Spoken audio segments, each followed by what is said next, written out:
Stay on.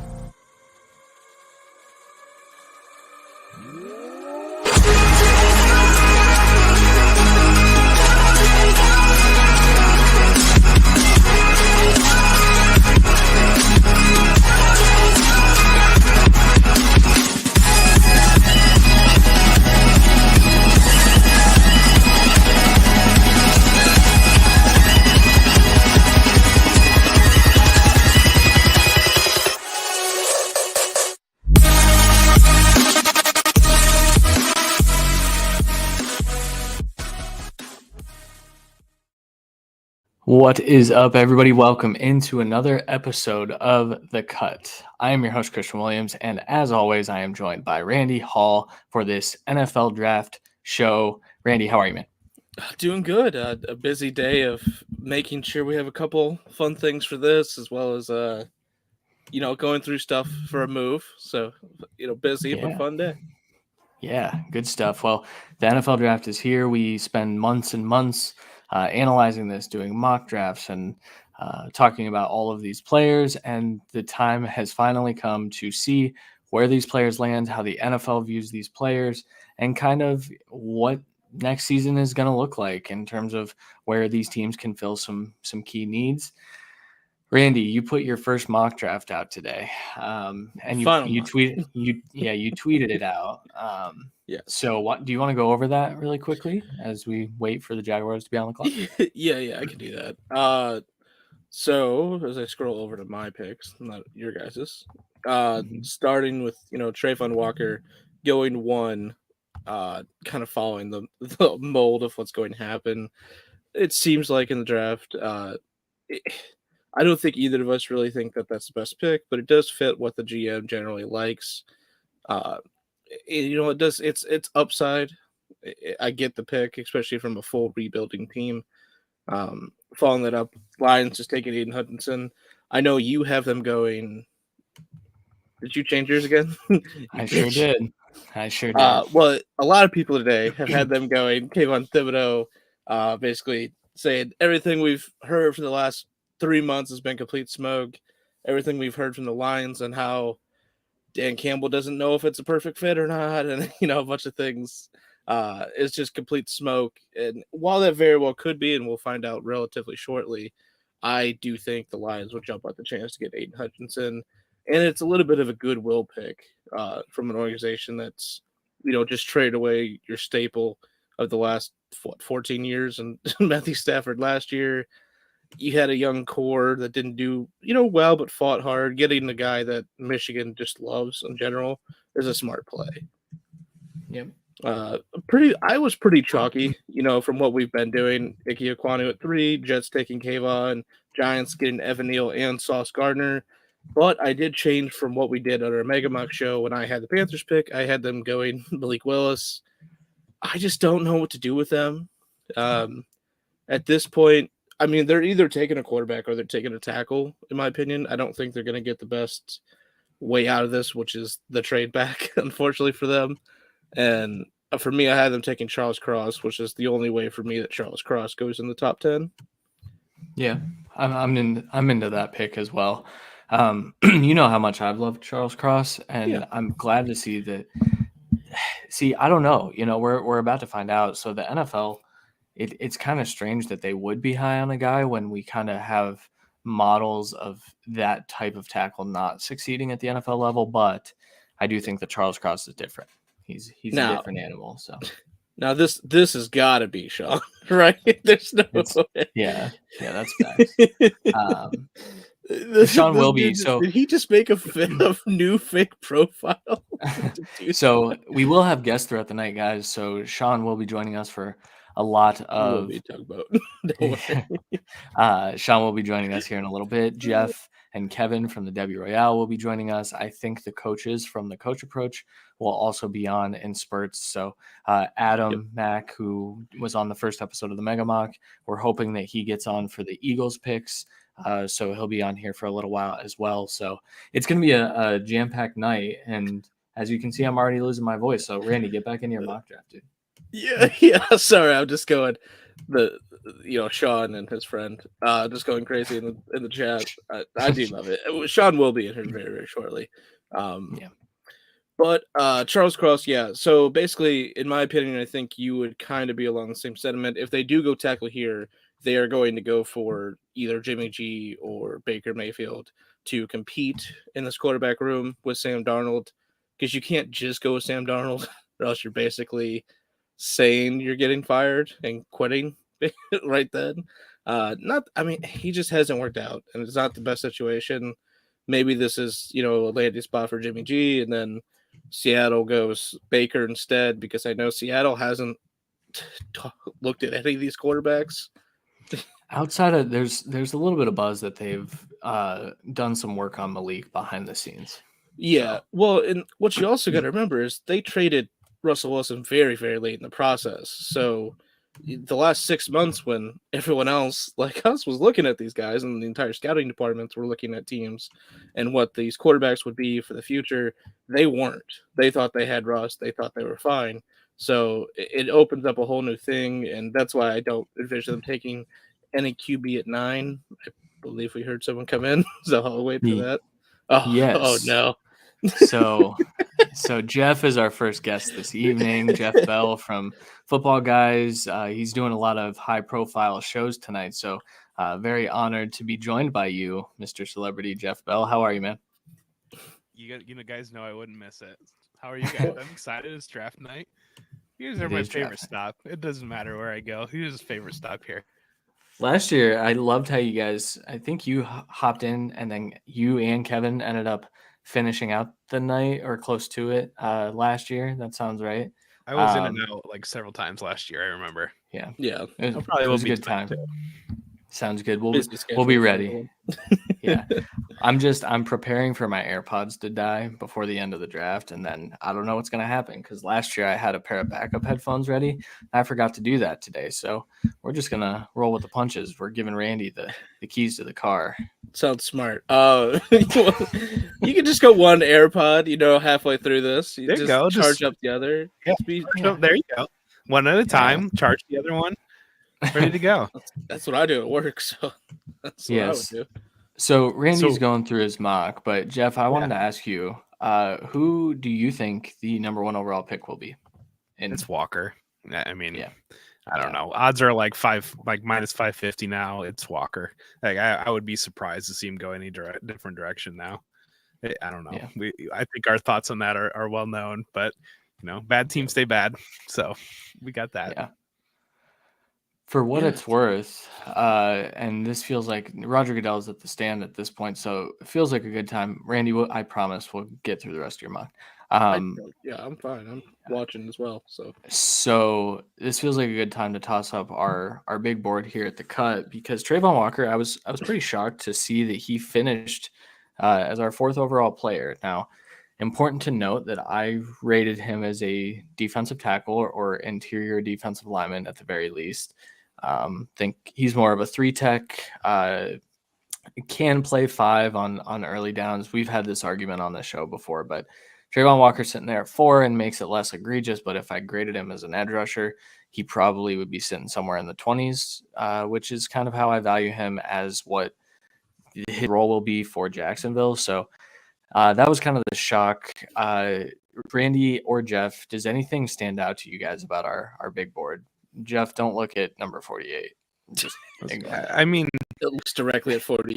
That's definitely my fault. That's got to be my fault. I would not have him at 48. 5 feels a little bit aggressive, considering that center's not really a premium position. But I get. I mean, to be fair, I don't know how you're evaluating and weighing. I mean, Khair Elam at 64 just stood out to me. I feel like that's a name that we're going to hear tonight, probably. Desmond Ridder at 69. He's my guy. So, it's. I know the amount of work that you guys put into building this, and so certainly. Yeah, and we do. Our grades don't bake in positional value just because it's more of a pure scouting grade than transition to the next level more than that. And this draft is really weird, where you pretty much have a handful of people that can be a top 5 of their position in the next 5 years. And Linderbaum is one of those guys. So I think that's where he shoots up boards for especially like these kind of boards. Yeah. And I think it's worth noting, I mean, Randy touched on it, how we don't weigh positions, any other, multiplier or whatever. I think in the future I'd like to somehow incorporate that. It sucks seeing our quarterbacks sitting in the 50s and 60s, even though that's how I value them when comparing with other positions. So, Randy. Oh, sorry. Go ahead, Jeff. No, man, go. You're good. I'm sorry. No. So the thing is like, I think that gives a good idea of how we view those quarterback prospects too, where, teams are going to overdraft them tonight. We have some graphics ready for you and some videos, and you're going to see third round grades stamped on a couple of these guys that get drafted tonight. And it's kind of an important thing to note that when talking about last year's quarterback class or next year's quarterback class, there will be some differences. And I think that this quarterback class, there's some upside guys. We know this. We've talked about this on this show, and wherever I go, I like to talk about quarterbacks, of course. But we're going to see how the NFL views these guys. In my mock, I have Kenny Pickett falling out of the first round. That feels as unlikely as anything, but we've seen crazier things happen. I just don't see how a team views Kenny Pickett as a franchise quarterback. And if he's not a franchise quarterback, what are you doing taking him in the first round? I was on another show and somebody said a massive bet has come in on Kenny Pickett going to Houston. So, what? I mean, it's not unheard of, but also Houston wants to either have 2 top 10 picks or trade 13 back. So I think that maybe makes more sense than the latter. He's just not. A lot of these guys could do really well with sitting a year. Kenny Pickett really isn't that guy for this class. He's a team that's why we're putting him on the Panthers so much, because he could actually compete and play right now, but he's not going to skyrocket past a lot of what he is right now, where these guys like Malik Willis and Matt Corral and possibly Sam Howell, I think he's a little bit more towards finished product than the other ones, but those guys can do so much better. Desmond Ridder do so much better from sitting, learning for a year or half a year, where Kenny Pickett, if he sits for a full year, you just kind of had a backup quarterback. I don't really think he got that much better doing that. I kind of wonder if Carolina could be in a position where if they're in love with Kenny Pickett, but they feel comfortable he's not going to come off the board, if they start to walk that pick back a little bit in little moves, because they have such a dearth of draft capital that if they were to walk back, we know Houston wants to move up from 13. So say they bounce from 6 to 13, but then they're still feeling good. And they know Pittsburgh wants to come up to get Willis. And so they move back to 20. And meanwhile, they're stockpiling some day 2 picks or future draft capital, whatever it might be, before they finally sit at 20, or if they were to even drop even a little bit more and then still get Pickett and then walk out and be able to take some offensive linemen tomorrow to rebuild that offensive line. Yeah. Jeff, I saw your tweet about being more excited for tomorrow's 2 rounds of the NFL draft. I agree with that sentiment, although I do think that this top 10 is really going to shake a lot of things up, I think. I don't think, I've been trying to throw some variance in these last few mock drafts, and I still think I'm going to be really wrong with pretty much every pick. So. I put variance in the final mock as well. That's why there's 2 quarterbacks, so it's not the 2 you'd think. Yeah, it's a football nerds draft. It is a like us, we're football lovers, and so I think that you're going to see Houston could be in position to completely reinvent their defense, or Detroit could completely reinvent their defense, or teams could build out offensive lines. And if you're the type of football fan that you love those type of things, which the 3 of us are, this is a very interesting, intriguing draft. If you're just sitting there waiting to see where your running backs and your wide receivers go for your fantasy teams, and if any quarterback goes, yeah, I could see where this is an awful draft for you. And, my heart goes out to you, but I'm very excited because, I think that there are certain, especially Houston and Detroit are the 2 teams that stand out to me in their draft position, where having that number 2, number 3, Houston having 13, Detroit having 32, 34, if they decided not to touch offense, they could have completely different defensive units very quickly. Yeah. And that's the fun part about this draft. And, The other part of it is that there might be 7 first-round wide receivers, and it is kind of like a mixed bag of football nerds and fantasy players alike. Of course, the quarterbacks, we just talked about that. So we've been chatting. The Jaguars are on the clock, and I'm actually a little shocked that the pick is not in yet. So it is in. Yeah, it is in. Okay. Yeah, it just came. Well, it just came in on the ESPN app, but it's been in for a Walker's minute for on the NFL. phone. I don't know.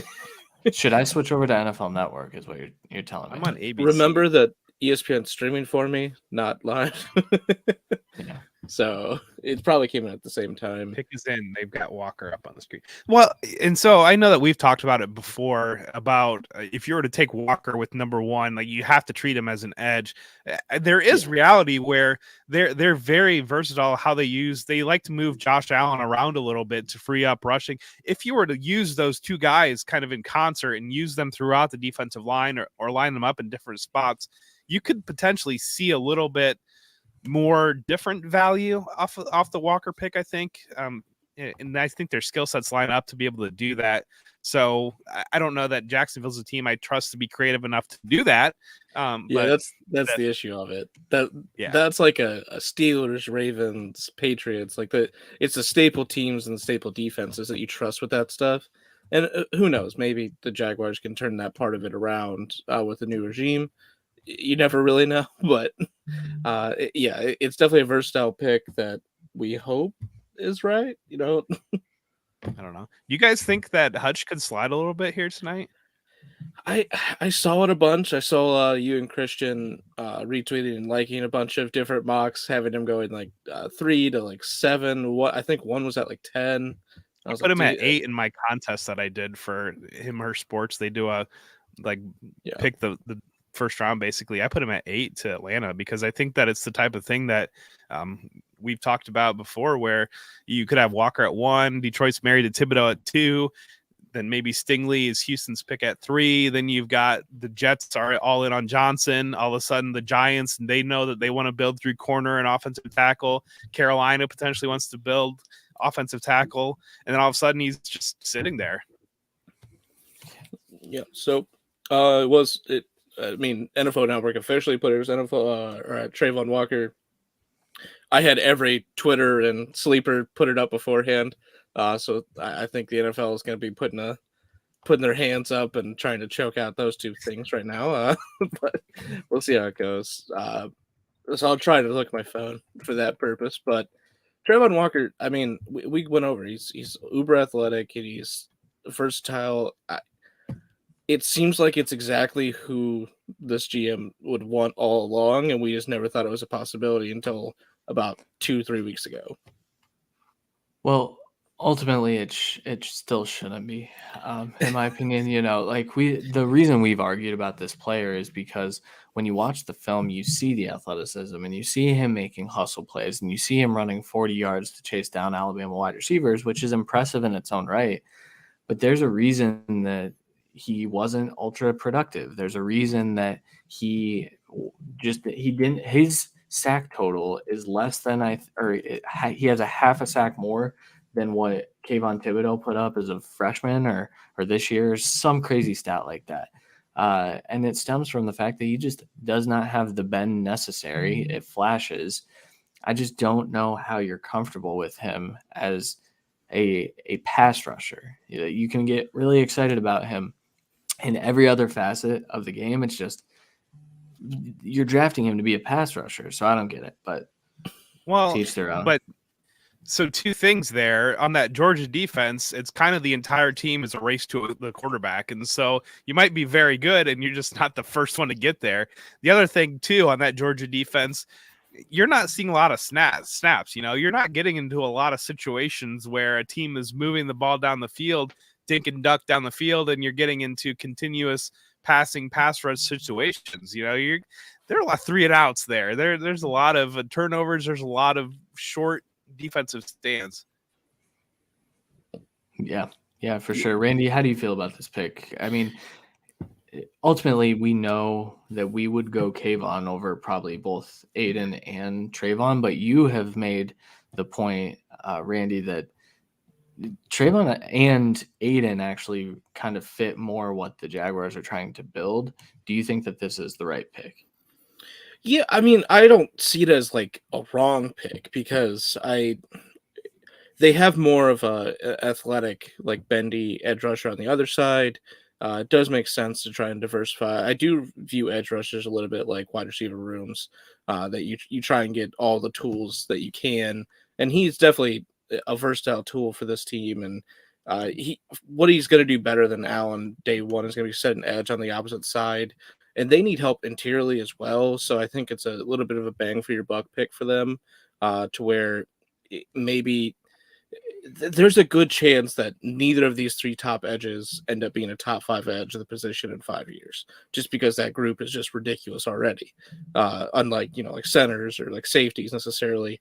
And if I'm doing that and I need a guaranteed player every single down, I get why you go a guy that plays inside and outside on a team that needs both. Yeah. Jeff, he's not a bad football player. I feel no. It's like one of those things. It just seems like a lot of I don't know. From what I see, the general conversation is that he's a horrendous football player that shouldn't be in the first round, and he's not a bad football player. Oh, they are. Ooh, here we go. So it's exactly what we all said would happen, and they sprinted the pick up. That's they did. What everyone joked for months they would do if he was on the board is sprint the pick up.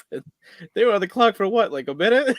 Not even. Well, I was looking down, and I just saw they just flashed him on the camera before I could look back up. Yeah, it was crazy. Yeah. So Aiden Hutchinson was the pick for the Detroit Lions. 37 tackles, 14 sacks, had an ultra productive senior year, 94.5 PFF grade. We graded him as our overall player 2 on our big board, top 10 grade from us between Randy and myself. I think we both landed in the top 10 on this player.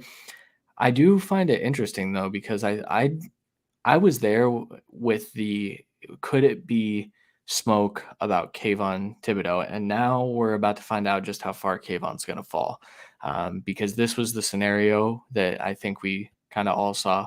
I wouldn't say we all saw this playing out, but Detroit, with Aiden's ties to Michigan and being kind of a local kid, this was the pick that made a whole lot of sense. So, Randy, how are you feeling about it?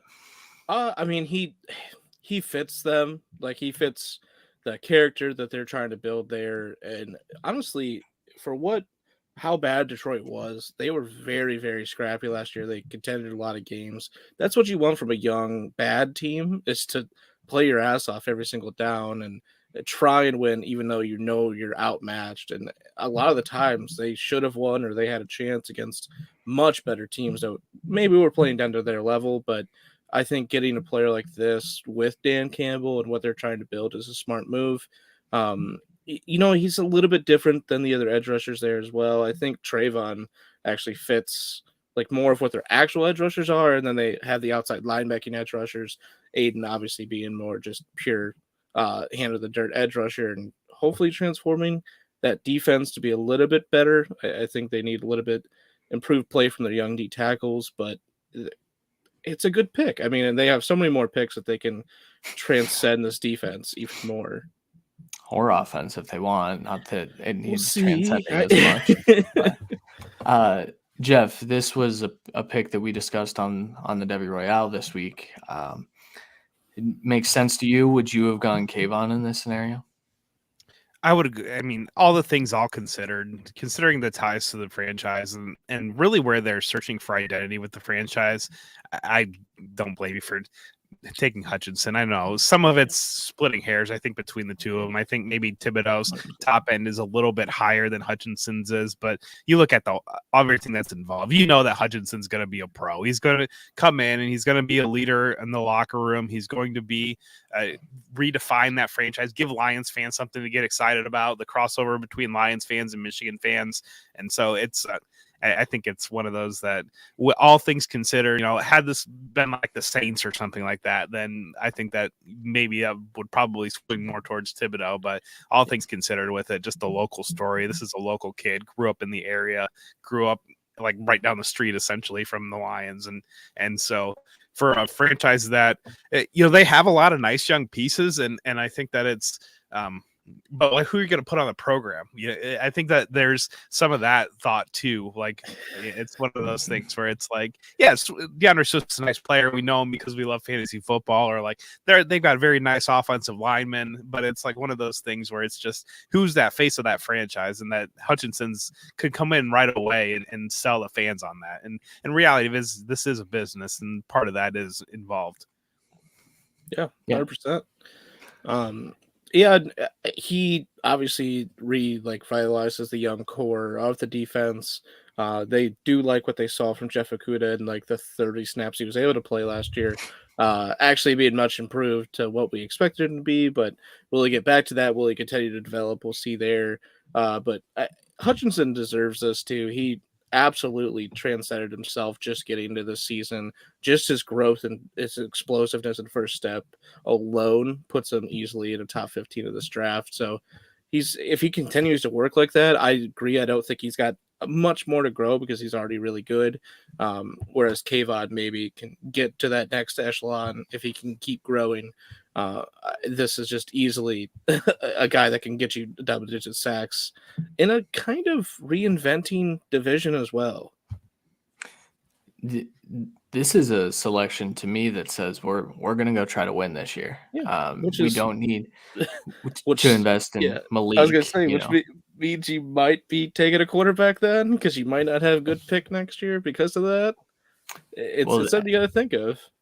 It is, and with as much capital as they have early on in this draft, it would make some sense to do take the quarterback at 32, get the fifth-year option with the idea that he gets to say, all right, is the pick in? The pick's in, yeah.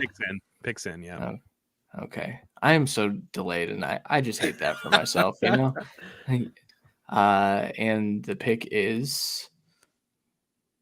I'm still not there yet. Who do you think it is? It's Derek Stingley, isn't it? Yeah.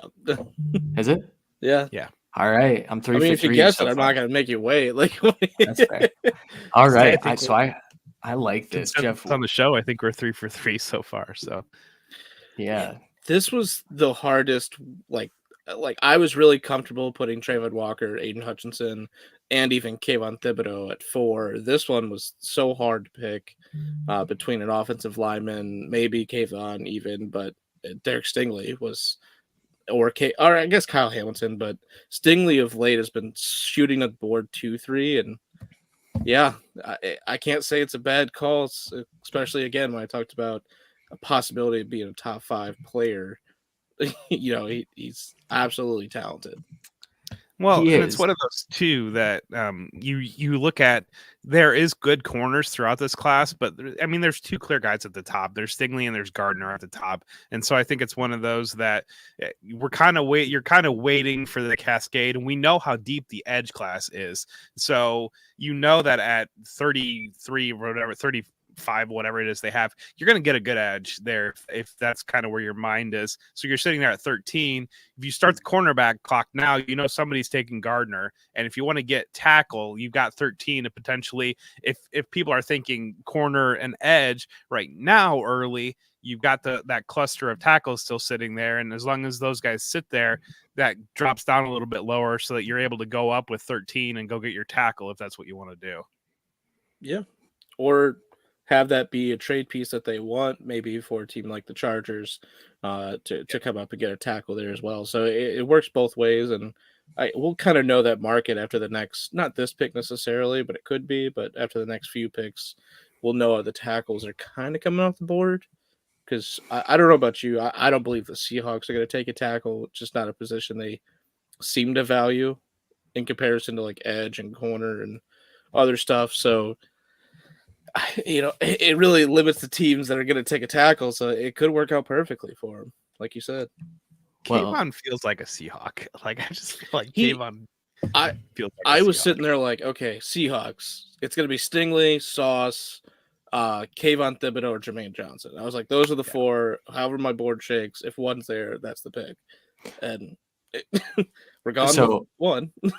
so my prediction is that Houston's they took the chance that Kayvon would be selected here at 4 or 5, or 6 if someone trades up.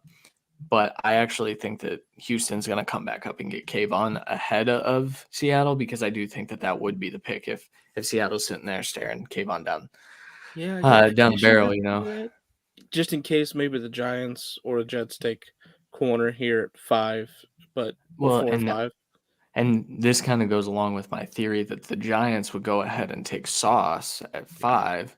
And there is the rumor that they're ready to trade back from 7. Now, I could be totally wrong. I'm very excited to see where the Jets go here, because this has been the point of contention. My final mock, I still have Jermaine Johnson there over Kayvon and over Sauce and Ike Ekwonu, who's been heavily – Ike's favored to go there, right? Is that – He's the favorite tackle there, yeah, because of the more likelihood he could play guard, because in theory they need guard more than tackle, but I mean he's obviously better than George Fant, in my opinion. He is, but I saw yesterday that George Fant was in contract extension negotiations. So but that's kind of what could be a guard. I get, I mean, if Ike Ekwonu is going to play guard, George Fant can play guard.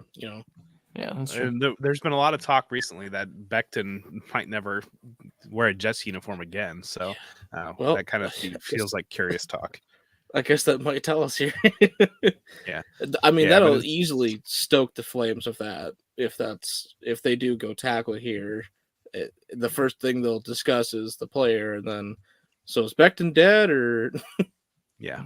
Well, I think it's Sauce at 5 makes a lot of sense, because the Giants, I think that they want to build how the Bills built, and you look at how the Bills built. They've already got the left tackle locked down with Andrew Thomas. They took Trey White that first time when they traded down out of the Patrick Mahomes spot. They took Trey White first, and so you take Sauce at 5. Yeah, and then you can look at 6 there with Houston coming back in at 6 to go get Thibodeau, and Carolina can start that walk down on Kenny Pickett a little bit of trying to pick up those extra assets. Yeah. Yep. Well, I'll tell you what, I'm glad I didn't wear my watch because I accidentally looked at my phone. Yep. All right, so we can start talking about the pick, I guess. Jeff, do you mind if we go ahead? Okay, I don't have it yet. We'll wait. No. Let's go. Let me know. It was just bad timing because you were just talking about him. Yeah, so this pick it's Sauce Gardner. Okay. So I get why Houston went corner at 3, because they must have known that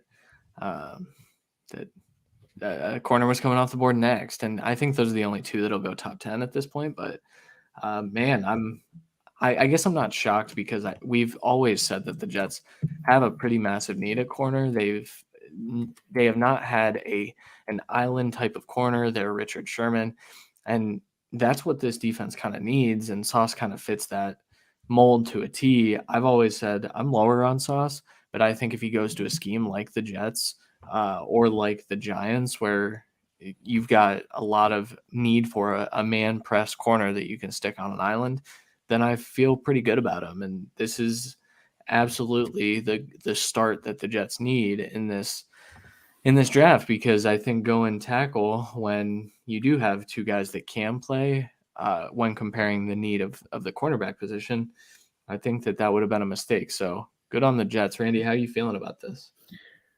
Yeah, well, seems how I misspelled people's names, I'm going to put that back off. I screwed up there for a second because I was trying to do it fast. That's okay. But yeah, I get it. Like, these are, like Jeff already talked about, these are the 2 at the top if you want a premier corner in this class. And we talked for the beginning of this process about how much the Jets really do need that standalone starting corner. We kind of just went past it because of so much wide receiver talk and so much edge talk and tackle talk to some extent. And then, I mean, a corner and even Kyle Hamilton kind of was off their board for a lot of people. this does make sense. I think we always kept doing it early on. If he was there at 10, they do it, but they do it here at 4. And I think maybe Stingley's selection is why they did it. They realized there was no chance of a corner that they valued this highly being there at 10, and they view him as a premier player. They need corner help anyways. So hopefully he can just reset this room and try and guard Stephon Diggs a couple times a year. And that's where it is too. They used so many resources, later resources last year to try to find a corner, and then they brought in the kid from Reed, right? From Seattle. Yeah. Yep. And so they brought him in, and so you get Gardner. You have one corner, and then you can kind of. Yeah, like you mentioned, everything else falls in place. One of the guys that they took late last year develops and fits in there. Then all of a sudden you're good.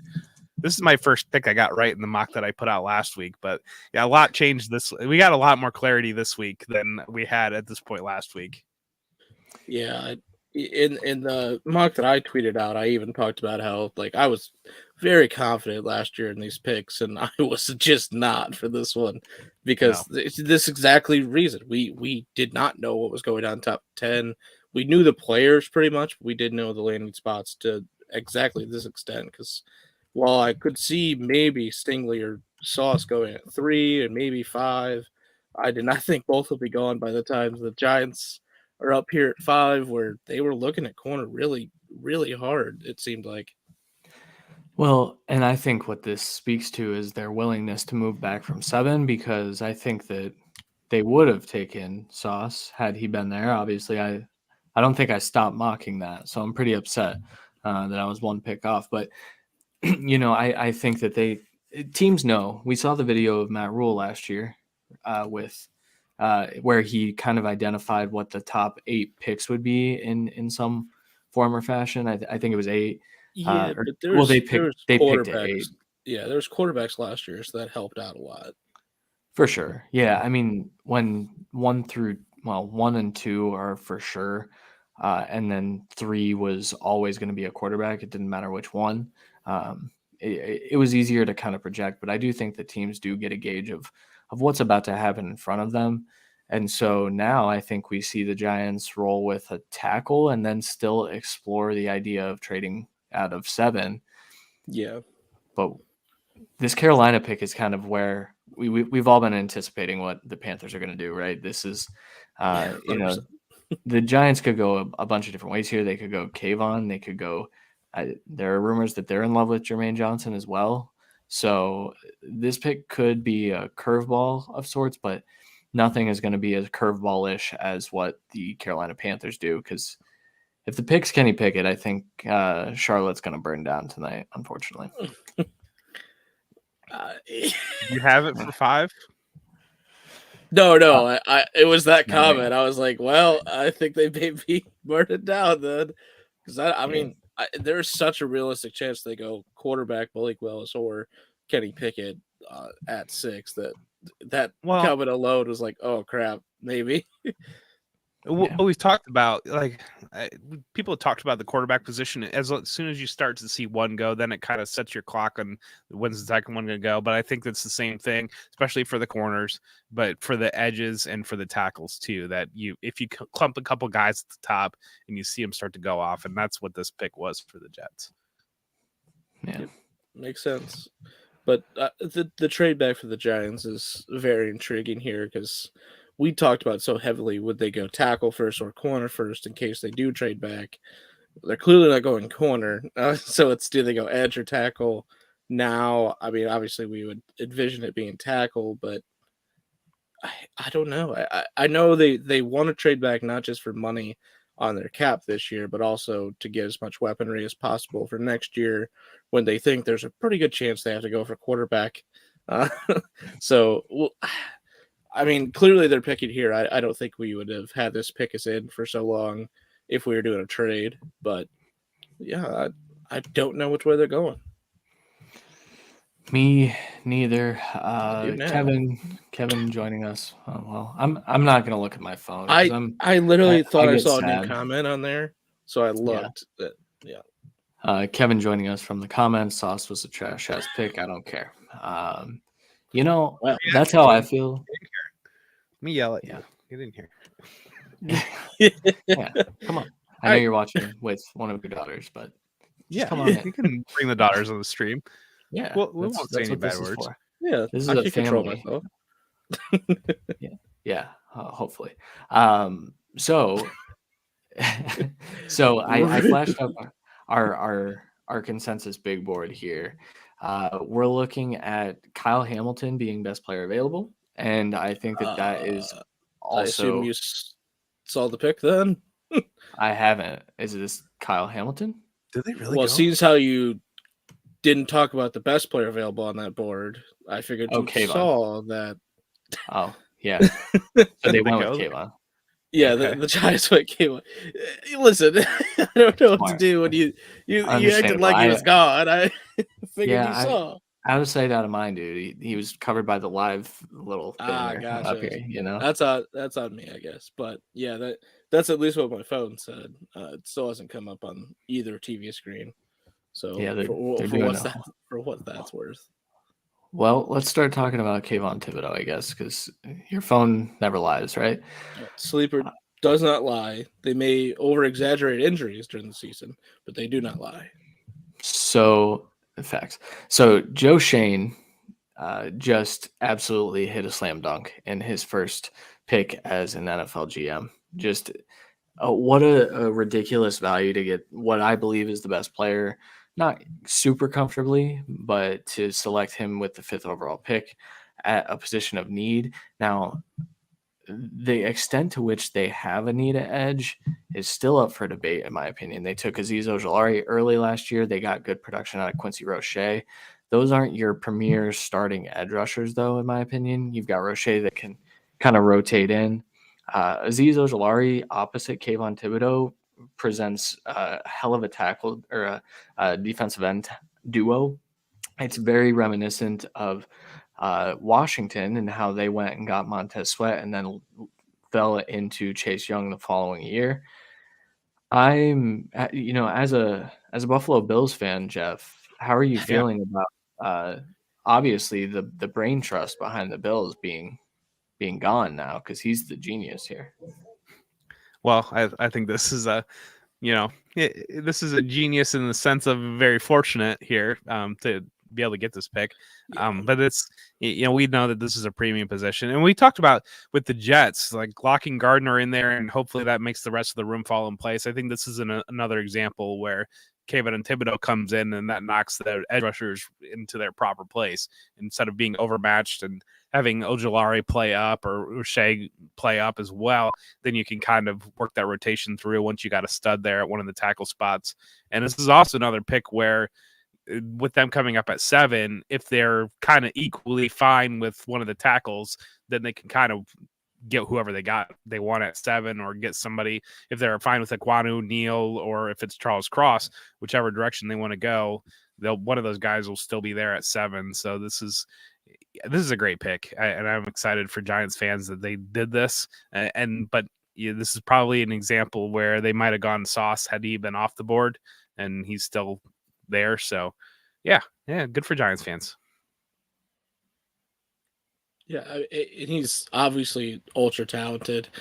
Sorry, I'm distracted by this kid that announced the pick. That's so hyped, that which I'm fine with. It's just like it's so distracting. But Kayvon, I mean, they're showing all of his game tape now. He's a game breaker for most of the time. He was a little bit banged up here and there in college, but when he's healthy, his speed getting around the edge, his bend, his moves, he's literally an unhinged freak of nature that isn't a complete prospect yet. And that's why he's going to be a top 5 pick here, because he fell into the Giants' lap and he would be their best edge rusher day one, in my opinion. And we both really liked Azeez Ojulari last year, but he went maybe a little later than he should have last year, but he's still a 2nd round pick. So they weren't prioritizing those guys over the chance to get this kind of stud. And that's a smart way to draft. And that's not what I would have thought of from the Giants in the last few years. So this is a good thing to see for them. So I love Kayvon Thibodeau. I just wanted to say that because to see him so hype up there, he did a handshake with Roger Goodell. It looked like they organized that. What a fantastic thing! I Would can't be wait an for him. NFT in 2 hours. You look at it though. I mean, the edge rusher room, like this is a heritage tradition for this franchise. You know, you got Lawrence Taylor, you've got Strahan. I mean, this is a known superstars play edge for the New York Giants, and so that's going to be a thing where the moment's not too big for Thibodeau, and he's really going to. And that position has defined this franchise through however many decades it is, and so that's something where. It's just a really fun, good marriage of player and franchise and value in the draft. And this probably is the best pick of the first round I think that we're going to see. Sure. Our friend Frankie talking about how happy he is that Kayvon is not in the AFC. I kind of agree with that. Yeah. You're still going to have to face him, but. Are we gonna get a Kenny Pickett pick here? A Kenny Pickett pick. Oh, this is Ike Ekwonu. Yeah, it's gotta be. Yeah, the fact that there's no tackles off the board, even if you did value the quarterbacks, come on, you have to go. Yeah. But the only reason we're talking about quarterbacks for the Panthers is this team's really bad, if we're just being honest. I mean, there's some good young pieces there. We like the receiving core to a good extent. Obviously, you have one of the better running backs, even though he hasn't been healthy for a couple of years. But this offensive line's really bad, and they have no picks. Nothing's worked out. The coaching staff and GM look like they're probably out after this year if something drastically doesn't give them hope. And that's why quarterback's been thrust up to them, even though everyone consistently talks about how there shouldn't be a quarterback in the top 10. It doesn't matter for some of the teams because of this. It would be resetting the clock if they do that, but I think the best option for football sense is go one of these amazing tackle prospects and try and get another vet to compete in this quarterback room. Well, and they have a 4th-round pick, so they might be able to get Kenny Pickett there too if he's probably valued. They could get Carson Strong, maybe. Maybe they Ellaby for a little bit of Matt Barkley situation. You know, get him on day 3. They could roll with EJ Perry, the kid out of Brown that everyone's apparently obsessed with, that we're going to see somehow on day 2, from what I've heard. He's not going on day 2, but probably round 4. Wouldn't matter if he did. They couldn't pick him. Very true. Here's the thing. So I think the reason, I mean, that took 8 of the 10 minutes before the pick came in. I think they were exploring trades back because they need more capital somehow. No one's giving up capital for any of the quarterbacks in that room. They don't really have assets that they can flip for day 2 capital anywhere. And I think that's the problem. Unless they tear it down to its core, get rid of DJ Moore and Brian Burns, I just don't see how the Panthers have a pathway forward with success. And I think a lot of that stems from the fact that they just blew all their freaking picks on rentals or not good players. I understand the shot on Sam Darnold.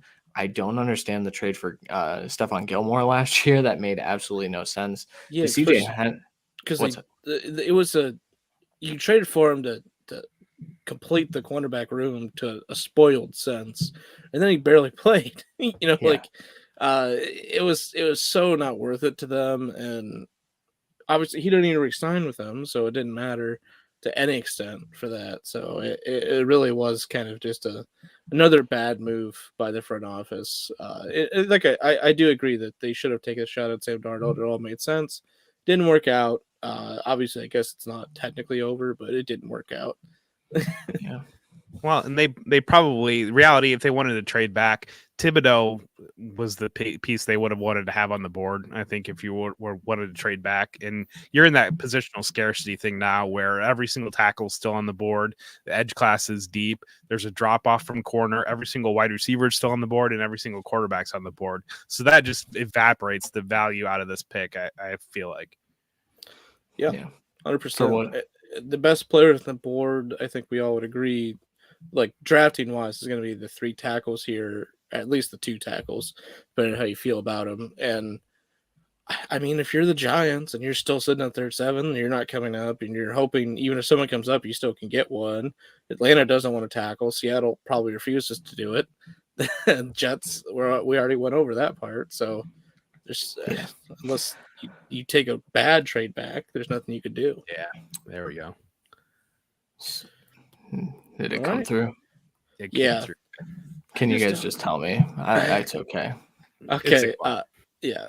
Ekwonu? Ike Ekwonu here, 6th, the Panthers. Tackle that shouldn't have been on the board for them, basically. I don't know if it's like the best scheme fit is my only word, because he's obviously, I think most of us can agree, the best run blocker of these top tackles. That's what he's going to be best at. He does have a tendency to be a little bit, top heavy in the passing game at times, so he does need to work on that. But he's easily their best tackle, possibly the best offensive lineman. But they're not going to run the ball 30 times a game because they can't. So I think that there's a chance that they start that kind of rolling this year because I know that obviously their game script is going to dictate that a lot more. But I think that they believe they have a defense that can at least keep them competitive and close in games. And I don't think that the game script's going to be terrible every week. I don't think this is a terrible football team. I think the problem is that they don't have a quarterback and they don't have an offensive line. And quite frankly, they just made a large stride in fixing the main problem here. I think even if they roll Darnold out there now, giving him a left tackle like Ekwonu, where he isn't the best pass protector, that's okay. Giving him a left tackle like Ekwonu, I think, is still going to help, so. Well, and in reality, we devalue the running back position, but there might not be a team in the league that loses more from their starting running back going out to the guys that they had last year in potential. I mean, when Christian McCaffrey goes out and you're running in Chuba Hubbard or Amir Abdullah, I mean, I don't know that there is a bigger drop off in what the running back means to the team in the entire NFL if a running back were to go out. It's just like you said, being able to dictate the game by running the ball is what this team has to do to win. It's just not going to really work.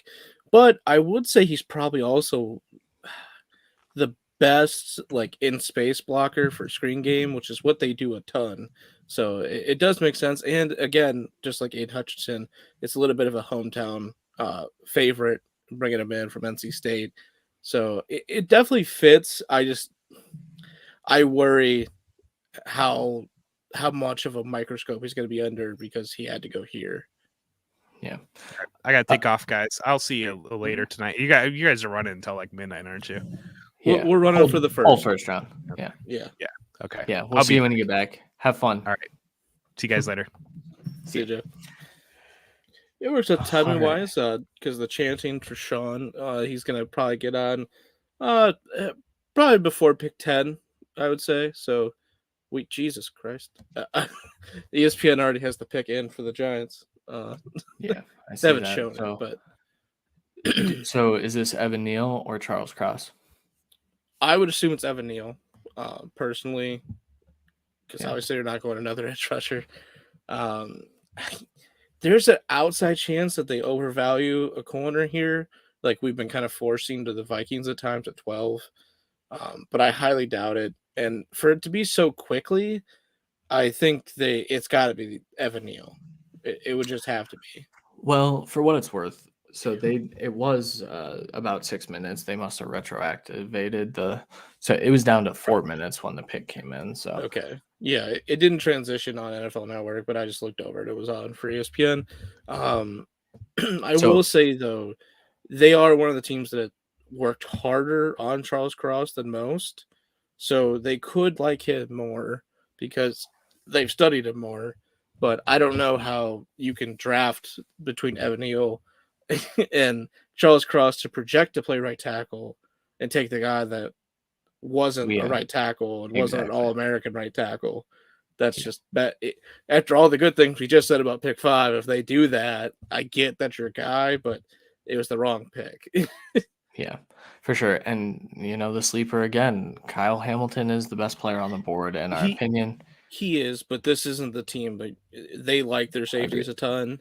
It's just not the team that he's going to, unfortunately for him.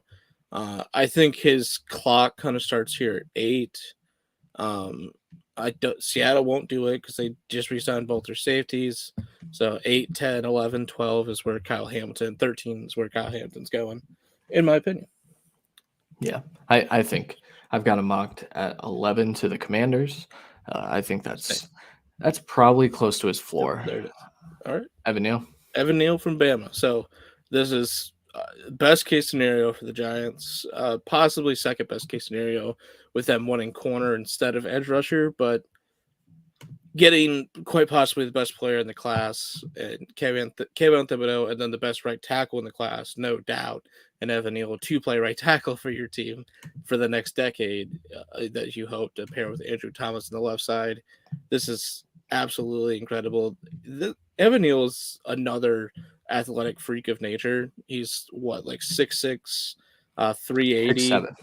6'7", 380 or 360 or something, but he looks like he's like 260, 275 because he's just absolutely skinny.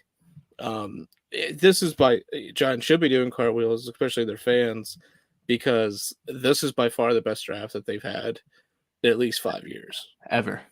In recent, 5 years, I guess. My recent memory is, it only goes back about a year. So, and I don't even remember who they drafted in the first last year. So, they drafted Kadarius Toney. Yeah. So, there's a reason Gettleman's gone. And yes, to get those two players, Evan Neal having positional flexibility, and if you need him to play guard, he can play guard. If you need him to play right tackle, he can play right tackle. When Andrew Thomas inevitably goes down at some point, he can slide over to left tackle, and you may not lose anything. And I could argue that even though Andrew Thomas came into his own last year, Evan Neal is probably a better left tackle for them. So, Frankie, good shout there, like that. I think we both would say that Evan Neal's better than Andrew Thomas, at least coming out. But when you have a player that struggled on the right side and then has finally found his footing on the left side, you do not fuck with it. He stays at left, and that's exactly why it was a no question here that you go Evan Neal, where you showed tape of him just absolutely routing out defensive ends at right tackle when Tua was there. He protects that blind side for them. Obviously, it won't be the blind side necessarily. I don't think any of the top quarterbacks next year are left-handed. So, but it doesn't matter for him. He's going to be. They are going to have possibly the best tackles in the division. Off the top of my head, Eagles be the closest fight. Cowboys are up there still, even though they lost one. They're not up there. They lost one. Yeah, but Terrence Steele isn't terrible. I think there's a reason that they might take a tackle, is my point. Yeah, I get it. All right, just really quickly, with the Falcons on the clock right now with about 5 minutes left, our best players available right now would be Kyle Hamilton, Tyler Linderbaum, but obviously pretty scheme specific. We're probably not going to see him, if at all. He might not be in this first round. He might not be, and we get that. We just really love the player. Both of us do. Jermaine Johnson, the edge rusher out of Florida State, who had an incredibly productive year this year, shot up boards. We have him as the third best player available. Garrett Wilson, the wide receiver out of Ohio State. Zion Johnson, the guard. Again, a guy that's not going to be drafted here in the top 10 or even top 20 probably, but a guy I think we might hear his name before the end of the night. We're hearing Zion's name. Yeah. Well, the reason I say might is because even last year, all we saw was Elijah Vera Tucker as a guard in the first round. So it's a position you can kind of see get on day 2, so. Zion's better than him, though. Yeah. And he was traded up to get. So that's why I just think that it's an obvious one there. This is going to be a little bit weird where they go, because I think in most of our opinions, they should go wide receiver because that room's so deserted at this point. And there's a good edge here in Jermaine Johnson. There's the best safety in the class. So they all kind of fit. We'll just see which way they go. Yeah, for sure. All right, the pick is in for the Falcons, and the Wizard is also in, as he was called in the comments. So, Sean, how are you tonight, man? What's going on, guys? Sorry about that. My lacrosse games ran a little late. I wanted to jump on a little earlier, but glad I can be on here with you guys. I know that there are some people waiting for me to make the appearance, so I'm glad that. It was you. It's my brother and Phil. I figured. Hi, Chris, I knew it was your brother. I knew one was your brother for sure. Yeah. But yeah. Have you caught up with the draft yet, Sean? Have you? Yep. I've been paying attention. I was 3 for 3 to start with. I had Walker, Hutchinson, and Stingley. Then I didn't expect Sauce there. I know you guys went. You guys had it, but no, we were pretty shocked there too. Just because it's has everyone seen this one now, by the way? No. Okay, I'll wait. So I'll just keep continuing. It's just I think Stingley going kind of spooked them with the Giants picking again and Seattle picking before them. They just didn't want to take the chance. Wow. Yeah. I love it. Yeah. So Drake London just got picked by the Atlanta Falcons, and the reason I'm shocked is I did not think that the NFL would value Drake London the way that I value Drake London, but that is wide receiver 1, baby. He's my wide receiver 1. He's like wide receiver 3, but 1,084 yards in like a quarter of or 3/4 of the games that everyone else played. Wide receiver out of USC. We have him with a first-round grade, 80.8 in our scale, which I think fell somewhere just outside the top 10 if we look at the big board. But this fit with the Falcons. So Marcus Mariota is their quarterback. They have Kyle Pitts. They've discussed how they want to get more physical at the wide receiver position and then went out and didn't do any of that outside of Auden Tate this offseason. He brings physicality, he brings jump ball ability, but he is also a really good route runner. You don't listen to the people that say he isn't. The fantasy implications here are nuts, man. This is going to be basically, I would say it's up there with the hype that Jalen Reagor got in Devonta Smith last year, ironically, but it's going to be more on the Devonta Smith side where he's actually talented and is going to get work. He is a little bit of an inside-outside player. I know at USC he was used a ton in the slot, mainly because they just wanted to get him the ball as much as possible. But he is a pretty good route runner. He's going to be used on the outside in the NFL. But they get they have 2 weapons now, basically, in the offense, in the passing game. And you just got to keep developing it. This is the best move for them. That's why I kept avoiding edge for them. I think you get the offensive weapons this year and hope to get the quarterback right. If that is Mariota, great. If it's someone you pick next year or the year after, perfect. Who cares? You get to develop Drake London in this time, and it's a fantastic pick for them. I think traditionally it's weird because, like, he definitely is more on the Julio Jones side of their tradition, whereas, like, Garrett Wilson would be more of like Calvin Ridley and to some extent Roddy White, like that kind of mold of what they do. So, Julio Jones is their best receiver for a reason. Yeah. This is an exciting one. I think, I got this wrong on every single mock I wrote because 100%. I didn't. So the reason that I didn't mock a wide receiver to them is because I thought that they would kind of do the Detroit thing where they kind of waited on wide receiver. They came back around in the mid rounds and kind of snagged a guy that they liked, but they must have fallen in love with Drake London. Sorry about that. I was watching it on my phone, and for some reason the sound started coming through, but I pulled it up on my. Wow. He's got so much power. I don't know if I like that Christian can be drunk with power like this. Yeah, I'm gonna be eating throughout this, just to let you guys know. All right, well, just mute your mic and stuff. Well, yeah, no shit, Christian. Thank you. All right, so the Seattle Seahawks are on the clock for what it's worth. I know I'm geeking out about Drake London. I'm also shocked. I know Jameson Williams has the injury right now, but I definitely thought that the NFL would value his speed over everything else. But Drake London is that dude, so I get it. I understand why. Aquanu went 6, right? He did. Who went 7? 7 was Evan Neal. Okay. And then did anyone else? No, none of us had that.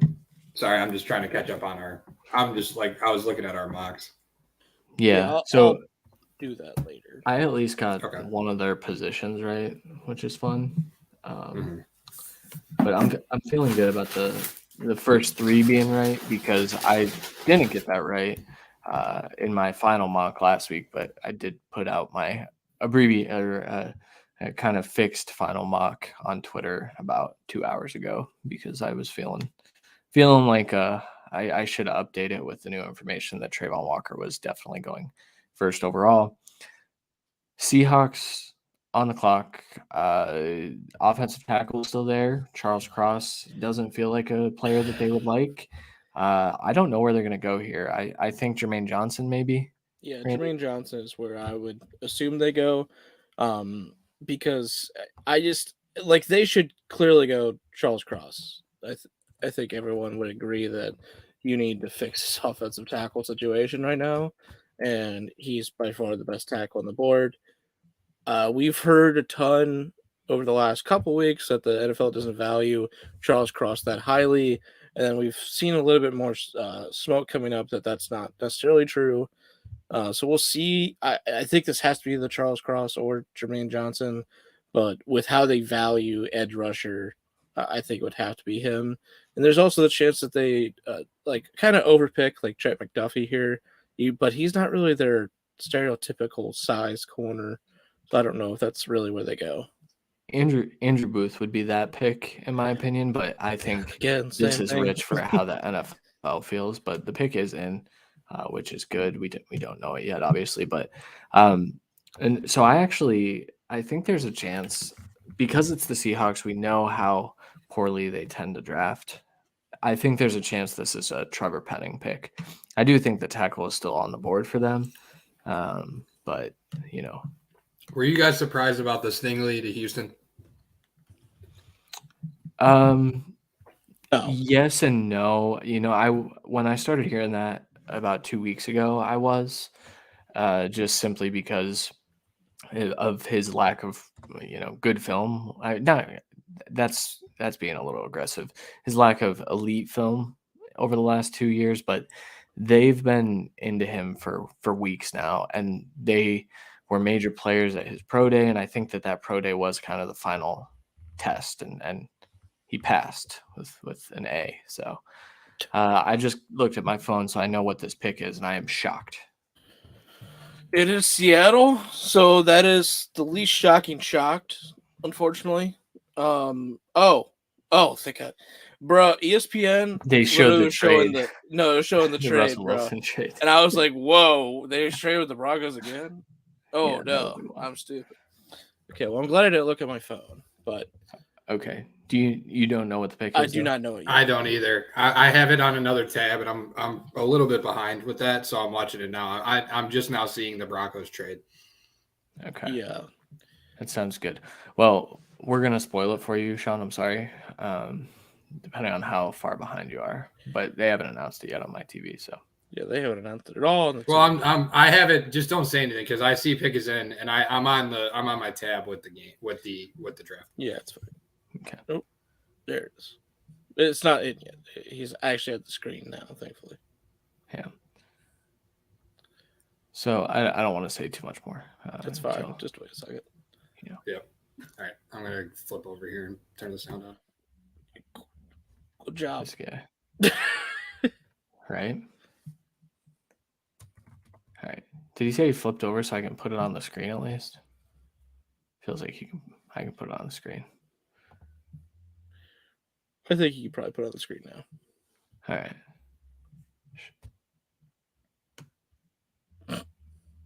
I'm going to wait. I feel bad. Sean, you need to get a faster Faster than that. You're good. He's All right. almost there already.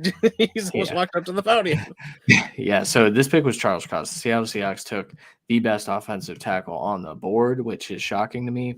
I had mocked a tackle to them, but I guess he kind of does fit the profile of what Seattle wants to be, right? I mean, he's an athletic guy that the problem is they like running the ball, and on his film, he is mostly a pass blocker. He's the best pass blocker in this class for what it's worth. And I think that does hold value, but I'm shocked that the Seahawks saw that as value, So. Yeah, we just talked about it. Charles Cross is the smart pick, but and that's not saying like they're stupid and they draft stupidly, even though they do sometimes. They don't value the tackle position that highly, especially in comparison to like corner or edge, and that's why we were talking about those positions, because that's generally what they love to go for. But Charles Cross is obviously the best pick, I would say, in this situation. He falls here to 9, and they don't currently have a starting tackle from last year returning. I believe that's correct, because their left tackle still hasn't decided if he's going to come back or not. This way, he can't come back and play left tackle, and Cross can play right for a season, where he's been working hard to learn that position to possibly play at the NFL level on the right side. So I think this is a best bang for your buck situation and a desperate need for this team. Yeah. Yeah, and so now the New York Jets are on the clock, and I wanted to touch on it earlier, but we kind of just kept talking. So them taking a corner kind of makes this pick a lot more up in the air, right? So they still do need an edge rusher. They still need a wide receiver, but that need at wide receiver has kind of been overblown, I guess. They feel pretty comfortable with Corey Davis. They do like Elijah Moore. They lost Jamison Crowder, however, and right now their third wide receiver would be Denzel Mims or Braxton Berrios. So Braxton Berrios.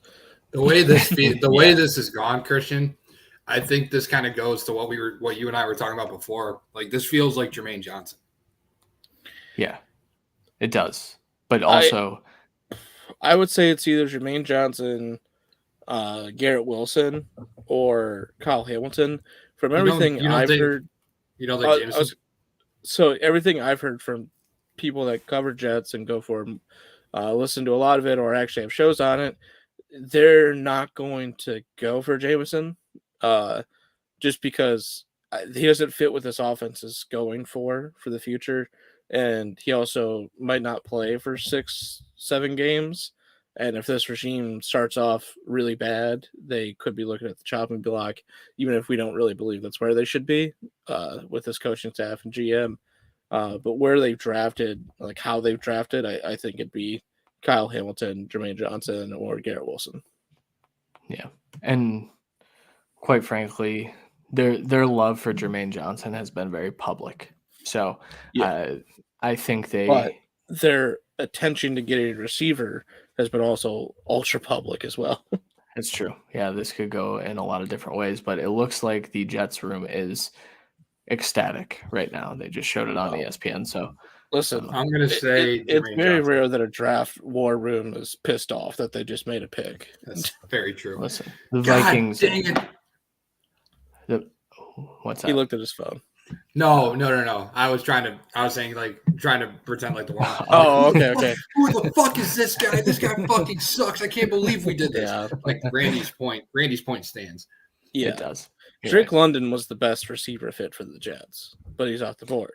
So see, I don't see. So if that's the wide receiver fit that they want, then I don't see how Jameson doesn't fit what they want. They do. Jameson does too much of what Elijah Moore does. See, I disagree. See, I think that maybe that's how they want to roll Elijah out, but that's not his best rollout, and that's maybe the problem. It's Jameson's best by far is getting the ball in his hands quickly, whereas like Garrett Wilson's more of just a pure outside that just gets open, and can play the slot. See, to me, like you toss Elijah Moore as your slot receiver, and you're like surefire. Yeah, this is what Zach Wilson can rely on, and then you go ahead and the pick, don't you? Yeah. All right. I don't yet. So, You can spoil it for me. That I think we're past the point of hiding it. I don't know how Sean feels about that though. Well, I so. think I mean, it's- smiling while you're talking about the other receiver, Garrett gives Wilson. it away. It's Garrett I mean, it's Wilson. whatever. I'm gonna be the furthest behind because I don't have a TV in here. So Garrett Wilson is a New York Jet. Garrett Wow. Wilson. And a lot of the Jets. you know what? Like- No, you know what? Let me get on a soapbox really quick. Oh God. I don't know if my brother's still watching or not, but he gave me shit about how I talked about Wilson and Olave before Jameson Williams when it came to that. I just want to say Garrett Wilson is the first wide receiver off the board. That's all I want to say. Second. Or second, fine. Second, but he was before Jameson Williams. When your whole world comes crashing down that quickly. Yeah, I totally was on that. But Wilson still came before Jameson Williams. Just saying. He did. Now, granted, probably the only reason this happened is because of the ACL tear. Yes. Yeah, Jameson yes and Williams no, absolutely but 100% goes before Garrett Wilson if that doesn't happen. I think over the last 3 weeks, we've heard a lot from guys like Connor Rogers that just specifically cover the draft and the Jets. And he's been all about they're not going to want James Williams. They're just not going to pick it. And it's going to be, if they're doing receiver, it's Garrett Wilson or Drake London.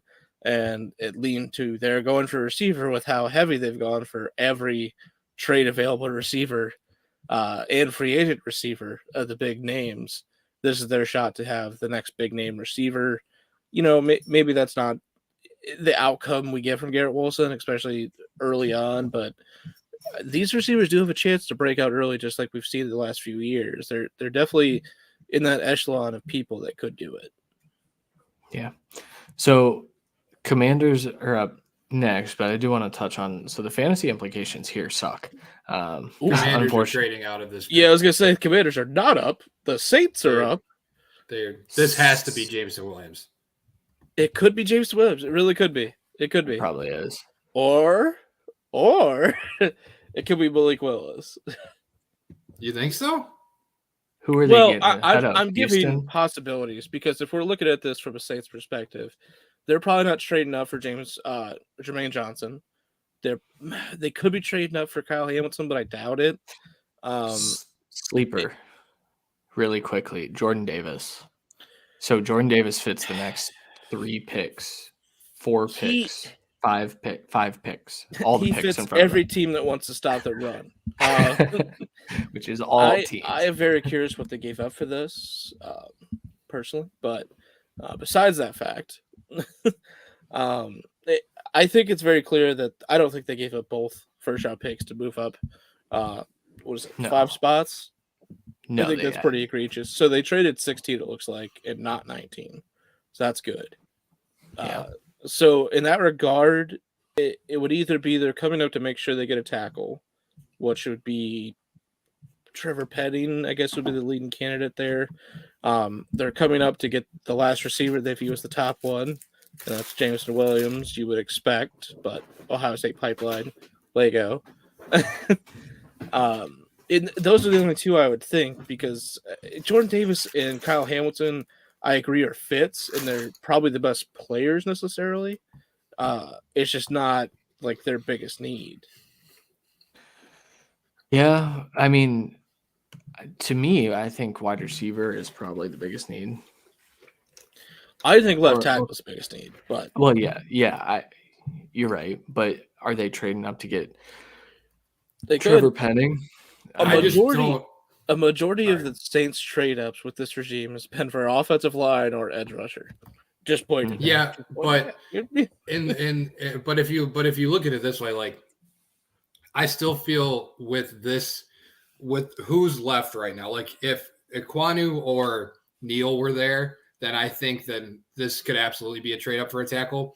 I don't know if Trevor Penning is necessarily worth that versus you can trade, like you're trading up now. You can make sure you get the guy that you've wanted all along in Jameson Williams. You don't have to wait till 16. That to me just feels like what this is. That's true, but also every team up until pick 16 could have drafted a tackle. Maybe it's not their biggest need, but they could have. That's why it's a little bit hit or miss there. But I get what you're saying. I do think this is Jameson Williams or Malik Willis. Or Chris Olave. Or Chris Olave, I guess have to say that. I think it's a skill position. But the Eagles could absolutely take Jameson Williams at 15. And if the Saints stayed at their spot, I think they would jump at the chance to take Williams. I think there was a reason that they did that because the Falcons or not the Falcons, the Texans could take a receiver at 13. I don't think they will. Minnesota probably won in at 12. But Minnesota doesn't have the best tackles. That's why it's a chance. Baltimore, they could take a chance of getting better at right tackle and having your backup understanding of left tackle with how the injury history has been with Ronnie Stanley of late. Eagles don't need a tackle, but they need receiver. And obviously they need a tackle and receiver. The Saints and the Chargers also need tackle for sure, but also possibly wide receiver. So the pick not being in yet doesn't make sense to me. What is happening? Why is it? It is weird. I agree. Why is it so delayed? Like this, normally when you see a trade up, it's in within the first minute or two. It also went to commercial break though, so yeah, but they can still sprint the pick it's in. Business, buddy. You know how it goes. The pick is in, so all that worry for nothing. So they traded 16th of 98 and 120 for the 11th pick. Man, it's a hefty load. That sure is. 98 too for 5 spots. This is why trading. If it was first and third, I'd be like, okay, I get it. But first, third, and fourth. Is 16 the pick that they got from the Eagles? Yes. So they traded 18 and a first next year and blah blah blah, but they got 16 at 19 or 16 and 16 and 19. Yes. Yeah. So I mean, picks in, but it's still, they're waiting on people to get to the stage. See, they're not excited. So grow up, guys. Mm-hmm. How about that? Christian, are you running yours on cable also? So my cable is not via a box; it is via streaming still. So, yes and no. What service? I have Spectrum. Okay, I have Spectrum. Yeah, he's on the Spectrum. I have both going, cable and the stream. So, the cable's definitely been a little bit faster, but it's not been like egregious. It's like 15 seconds. I'm just not seeing them showing the Ferris wheel coming back from commercial. Wow. Well, you're on my ESPN app, it looks like Adele's walking out just now. So, Adele? Goodell. Yeah. I thought you said Adele. I was like, well, no, what's her title? I'm not playing video games with Petrenko. Adele's not about to come on the stage. I'm also going to see if my phone is going any quicker. Man. All right. So we've talked through kind of all the different scenarios here. I don't know if so this is the part of the NFL draft that there goes Sean. Yeah, that I'm starting to. What's going on, Tugboat? All right. That I'm starting to dislike is how long it takes to get the picks in, and I know that the more they extend this, the more ad revenue they get for the commercial breaks. But good. Well, that's why within the next couple of years they're gonna have to pay these athletes to appear. Just saying, which they should be anyway. Yeah, I'm showing the pick now. Oh, so wow, the Lions traded up to 12. Yeah, I just saw that instead of seeing who this pick was, and I was happy about that. But I was like, the Lions traded 32 probably and 34 for 12 to an in-division rival. For Malik? I don't know. Frankie, please. He already said that in the Snap group, and I yelled about it. So he's not even here. Man, I still haven't even seen the Detroit trade. They're just I just got a sleeper notification, but Tony Gonzalez is still talking. Yeah, and we hear it. That's Austin Eckler. Yeah, sorry, this guy.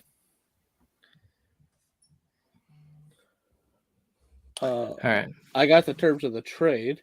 Look at how small Austin Eckler is compared to Tony Gonzalez, though. 12 and 46 for it looked like 32, 34. That has to be a quarterback. They have to be trading up to get a. Yeah, unless this is Malik, like Randy was saying. I think this is Jameson, and I think they're trading up to get Malik. I would agree with you there. Well, the trade clearly happened after the NFL knew what the pick was, but obviously they want to, jerk out this 40 seconds. Like, come on. 400 seconds. This is ridiculous. They had Tony Gonzalez and Austin Eckler come on stage and talk for 2 minutes. Oh, finally you're saying it. Cool. This fucking guy. Yeah, well, you just tell me at this point. I don't have I'll tell you what I see it, bro. Olave. Ohio State pipeline continues, buddy. Like I said. Wow. That's good stuff. Who the fuck? Is that his dad in his white suit? My God. Could be. So Chris Olave, 936 yards, 13 touchdowns. Didn't grade as well via PFF as his teammates, including Jackson Smith and Jigba, but that stuff doesn't matter. We graded him as a first-round prospect, 78.1. He currently sits at 25 on our big board. So a little rich, but in a wide receiver-heavy NFL now, and kind of how these teams have valued the position, especially this offseason with all the big contracts and whatnot. This is a fantastic pick. Now, you've got Michael Thomas, Chris Olave, you've got Marquez Callaway, you've got Traquan Smith, you've got really nothing at tight end that you're excited about, I don't think. As much as everyone loves Adam Troutman, I just think they need to continue upgrading that position as well. But this gives them a really good shot to compete in the NFC South with the Bucs, because the Saints give Tom Brady fits, man. Like I could very well see the Saints sweeping. The whole division usually competes really well, but at this point, you would have to say that it's Saints versus Bucs, with the loser, most notably probably the Saints, being a really high wild card team. But yeah, I'll tell you what, Jameis, if he was really reserving himself this last year, trying to make sure. I think he didn't have these mistakes that he was known for and all that. So if he can really kind of right the ship and keep that a little bit in check, but also become who he really is, which is a gunslinger, this is a receiver that helps him elevate to the next level, while Michael Thomas can work in the intermediate and the rest of the receivers can kind of work it out with really more deep threat gadget type stuff where, obviously Olave is such a good possession receiver, but also just an elite route runner and can get open very easily deep. Olave can really transcend this offense for whoever's at quarterback, which clearly right now seems like Jameis. Yeah, I will be interested. I mean, they still hold a second first-round pick. There's still a shot that they could go out and get a quarterback here. Although I think the run is about to start in some form or fashion here with Detroit, as the pick is already in. And it looks like we're about to find out exactly who they are taking. So, fantasy implications there, in my opinion, would suggest that Chris Olave can be one of the top 3 receivers in terms of rookies next year, just simply because Garrett Wilson's kind of walking into a situation that is a little unfavorable compared to what Olave is getting and what Drake London's getting targeted. He's getting peppered. So I didn't see what this pick was, but I did just see that the Eagles traded up to 13. Oh, it's moving now. So Jameson Williams, bro, this is insane right now. I don't know what 12 is, so I can't tell you, but Kenny Pickett's still not on the phone, so I feel pretty good. Is that Kenny Pickett who they just showed? I'm a little bit updated now with Kenny Pickett through the phone. Yeah, but what? That doesn't even make sense. Fuck your mom. Whoa, yo, man, Chris, can you put him in timeout for like 2 minutes? That's fine. No, he can put himself back out of timeout, so it's okay. I am also a super fencer bitch. Guys, am I sounding okay, by the way? Yeah, you're sounding good. Yeah. Good. All right, cool. I know we were having. I went back and listened to the Monday mock, and I noticed I sounded a little robotic, and it kind of bothered me. Yeah, it's fine, Yeah. but you sounded better the next day, and you sound the same today, so that's good. Cool. All right. That's what I could. He didn't I say was told good. I He need said to. you sound the same. Sorry. I was told I need to get a ring light because Yeah, me too. I'm hard to see. Yeah. I'm hard to see. Okay. So yeah, sorry, I was kind of got cut off earlier with that trade detail. So the 12th overall pick and the 46th pick go to the Lions, and they trade 32, 34, and 66. Sleeper notified me of the 12th pick.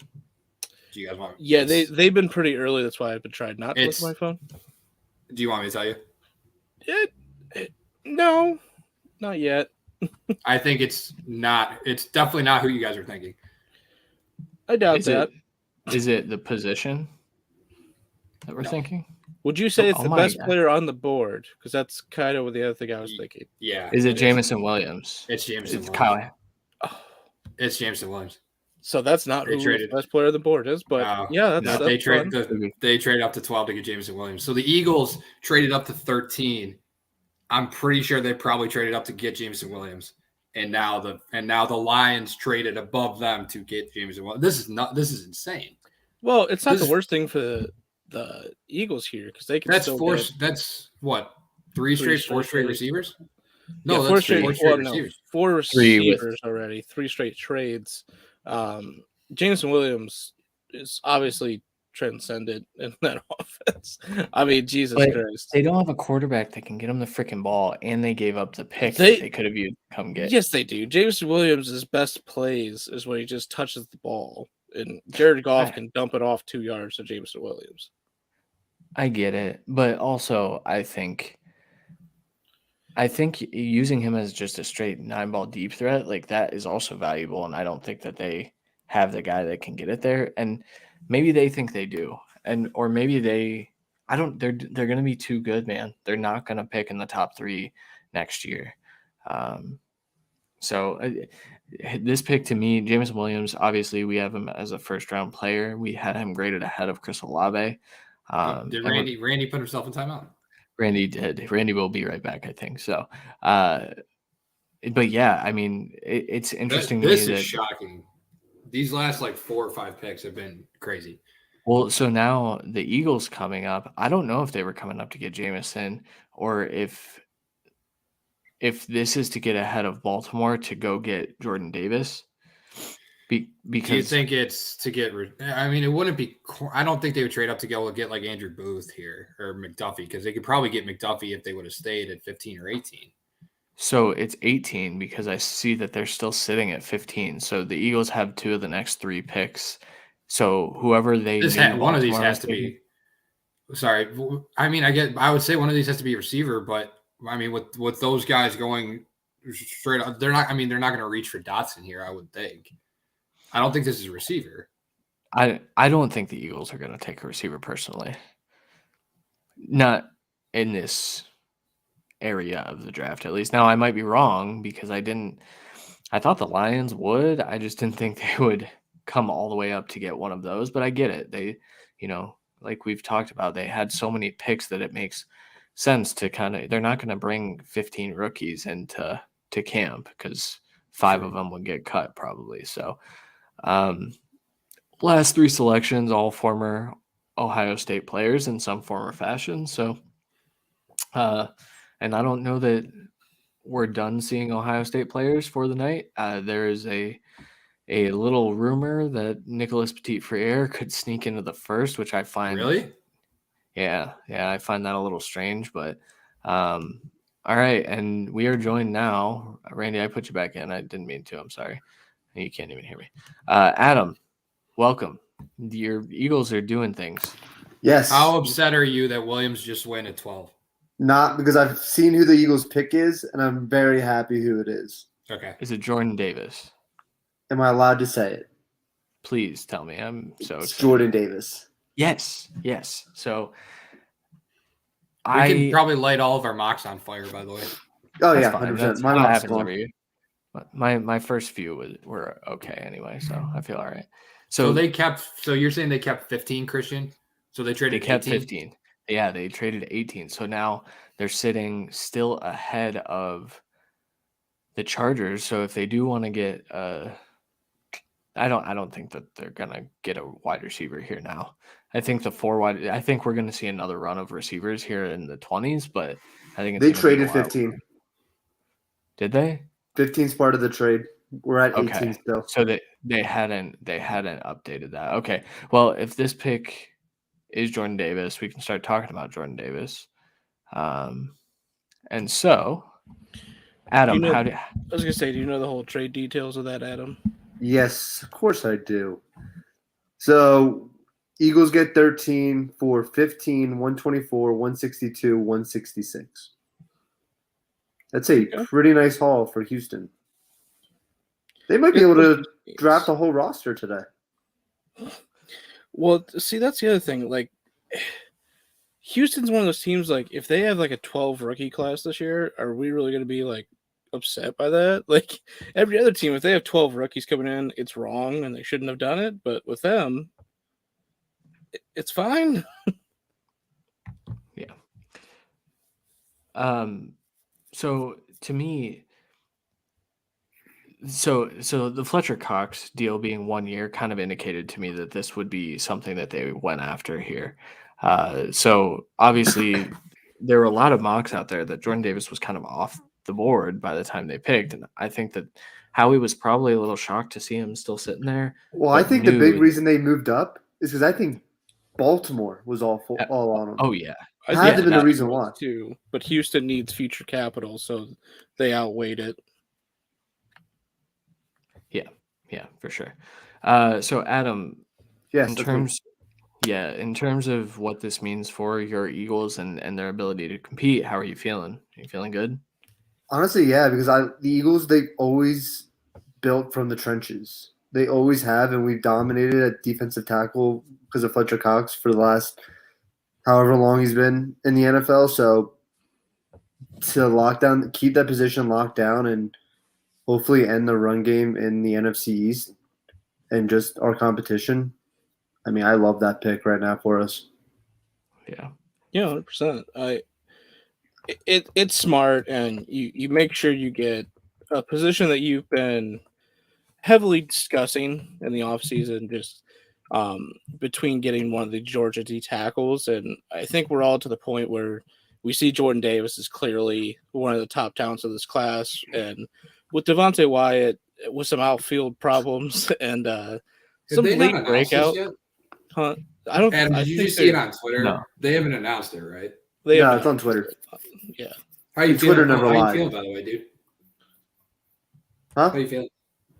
Are you feeling better? I mean, I have COVID. Feeling great. Living the dream. I know. But fucking guy. My question was if you're feeling better with it. Oh yeah, kind of short. Are you good with it now? Yeah, you know what? Yeah, I got you. Oh, thank God. Look, I knew he'd immediately be like, "Fuck." Thank you. All right, so they're recapping all the picks instead of announcing the Eagles pick. But once again, showing Kayvon Thibodeau. There's the trade on the screen now. This is a good trade for the Eagles, though. Like we kind of talked about, just get your guy, and you only give up, a good amount of, day 3 capital. But the Eagles had 12 picks or something coming into this, and they can't make all those picks and be a viable franchise. Half these picks weren't going to make the roster in a year or two. Exactly, and so aren't they one of the teams with 3 7th-round picks? Yeah. Now you can move 2 or 3 of those to get back up into the 5th after trading 2 5ths. Something like that. This is a smart play for them to get an absolute stud to put next to Fletcher Cox. Yeah. Well, and Javon Hargrave, man. It's Hargrave for the future, but Cox for now. Well, Hargrave was kind of starting with Cox, I feel like. Yeah, they start together, but just saying. Well, yeah, ultimately you put those two on first and second down, and then you bring in Hargrave as the pass rusher. This sets their D-line for the future, at least interiorly. I think we all have concerns about the edge rushing position, but they still have another first-rounder. No, we have Derek Barnett. Who's 14? Baltimore. It's Baltimore. So the Eagles traded up because Jordan Davis would have gone at 14. Yeah. Correct. I think Jordan Davis was going at 13. I think the Texans were sitting there like, okay, if we can't go out, we're taking Jordan Davis or Jermaine Johnson. Because they went Stingley first. Yeah.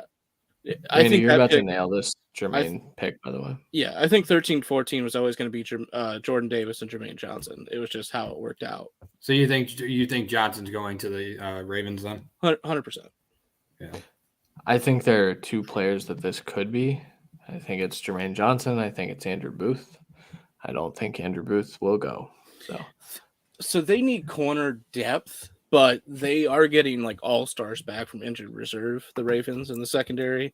So they don't need a first-round corner where they do need a first-round edge rusher. Yeah.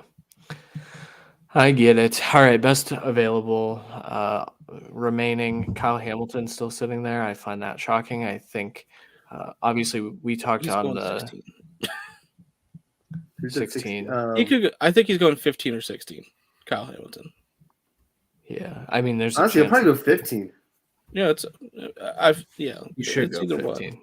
He should go 15 if he's in there. So Kyle Hamilton, Tyler Linderbaum, Zion Johnson, Breece Hall, still one of our top available. Obviously, running back value is a lot lower these days. I think there's a chance we hear his name tonight, but maybe not. George Karlaftis still sitting there, kind of expected. Nakobe Dean probably will still be sitting there into tomorrow. Devin Lloyd had some late injury concerns pop up on his medicals, so we might not hear his name either. Treylon Burks, Travis Jones, Andrew Booth, Devontae Wyatt, David Ojabo, despite the Achilles injury. And then that rounds out our top 25 players. So still a good amount of players there. And we've actually – have we had anyone from outside our top 25 go yet? Jordan Davis. There's not been – yeah, Jordan Davis at 26. Well, Jordan Davis technically, but he's 26, and that's Christian's fault, I want to point out. So this – if we don't get a quarterback in the next 5 picks, it'll be the first time in 100 years or something like that. That doesn't feel right. I had the Saints going Malik Willis at 19, a little bit sniping the Steelers because I do think the Steelers take him at 20 if he's there. But I think this is going to be a draft class for quarterbacks, at least, of teams loving this player and not loving all the players. And I think we're going to get into that with the Steelers at 20 if Malik Willis were to go at 19 like I predicted. I'm not sure that they would be like, oh, you know what, good enough, we'll take Kenny Pickett. I think they'd be like, well, we could use a safety. Well, we could use a tackle. Well, we could use a detail. They would move on to their board a different way and maybe attack quarterback in the second round instead. Just my personal belief, especially with them pretty much believing that Mitch Trubisky starts the whole year at least. I think that's at least what they're saying. Yeah. Man, I'm really happy for Jordan Davis. He was a 3-star recruit out of high school. Has had weight problems. So look how he doesn't look like a thick boy up there. He looks like a lean boy. Yeah. He's been slimming down ever since I guess the season ended. And if he can keep his weight down and he can provide value as a pass rusher, he's going to be the best value pick in this draft. Yeah, I think he's along the lines with like Kayvon Thibodeau, where we have one thing we talk about with him. It's not him being on the football field. It's Kayvon Thibodeau cares about his life after football and business. I don't give a shit about that. Jordan Davis has legitimate weight concerns because even one of the best nose tackles, I guess we'll specify, being Vita Vea right now, it took him about 2 years to really get to where this playing weight is now, where he can be absolutely dominant at the position. And I think hopefully Jordan Davis just starts that way because he's going to be an absolute unit for this Eagles front, which is also very good in a division, again, that tries to run a lot. So having the best run-stopping D tackle in the class come to your defense is a smart move. So Adam, seeing the wide receivers kind of go off the board there in succession with Wilson, London, Olave, and Williams, would you rather have had one of those guys, or with that pick, if the Eagles would have traded up? Not really. I mean, we have bigger need. I get we have big needs at wide receiver with just Devontae Smith, but we have bodies right now. And looking how the board fell, I would hate to reach on a guy like Treylon Burks right now, Jahan Dotson. It would just be such a foolish pick to take them at, even if we stayed at 15 or even at 18. So the fact that all of them are essentially off the board by the time we even had a chance at taking one of them, I liked what we were able to do. Now, if one of them was sitting there at 13, if Jameson Williams was still available, I would have been like. I just saw this pick, by the way. Sorry, Adam. Randy, we have to have a conversation because you yelled at me. It was different. I understand, but is it not Jermaine Johnson? It's Kyle Hamilton then. Yeah, it is. I'm sorry for spoiling it. So, I was too excited. Yeah, but that's different though. In my opinion, It is different. Like Kyle Hamilton is such a value here. Trade up again? Have to. Huh? What? You traded up again? To what? 15? I don't know. Did they trade the rest of their day 3 picks? Yeah, I guess so. Hold on. Keep talking. I'll find more You're good. information. But so we had an argument of, and I backed off the argument, by the way, that I was like, I don't think this happens, but I get what you're saying. Where you had Lewis Seen going to them in the 2nd round because he was one of the best players on the board. He should have been there. It all made sense to me. But here it's that situation of this is extraordinarily different where Kyle Hamilton is quite possibly by the end of this best player of the draft. A lot of people equate most of his game to fucking Ed Reed. I don't see how the Ravens can't take him, I guess. It's just, I think actual hole filling, Jermaine Johnson is the move here. But if we're talking best player of the board, obviously it's Kyle Hamilton. We've said that for the last 10 picks. It's not. And as a Browns fan, I'm sad. Oh, no, this is horseshit for Browns fans. Because but I will say, they didn't have the best play from their safeties last year, but they were more veteran safeties that they really trusted lead the team. And now you've brought in 2 starting safeties. I guess let me flip this really quick. So while we're waiting for the next pick, just I know I missed out on some of the Browns talk. Now, I know we don't have to talk in detail because obviously this is a draft show, but are you guys under the impression that the 2 safeties of the future for Cleveland are Delpit and Ronnie Harrison? No. Do you guys still believe in Johnson? Do you guys still believe in Johnson? That is it going to be Johnson and Delpit, and then Harrison's going to be more of a 100% piece now? Ronnie Harrison's not that good. Yeah, Delpit showed flashes last year, right? When he was healthy, he showed what he could do. Somewhat. Delpit showed a little bit of that trade. LSU. Okay. Listen, go ahead, Adam. All you've said. Ravens are trading Hollywood Brown to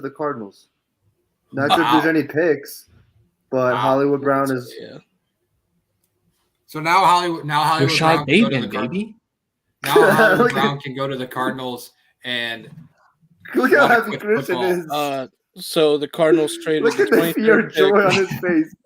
This is insane, man. The Cardinals traded number the 23rd overall pick for Hollywood Brown and selection 100 in day 2. So they got a first round pick for Hollywood Brown. So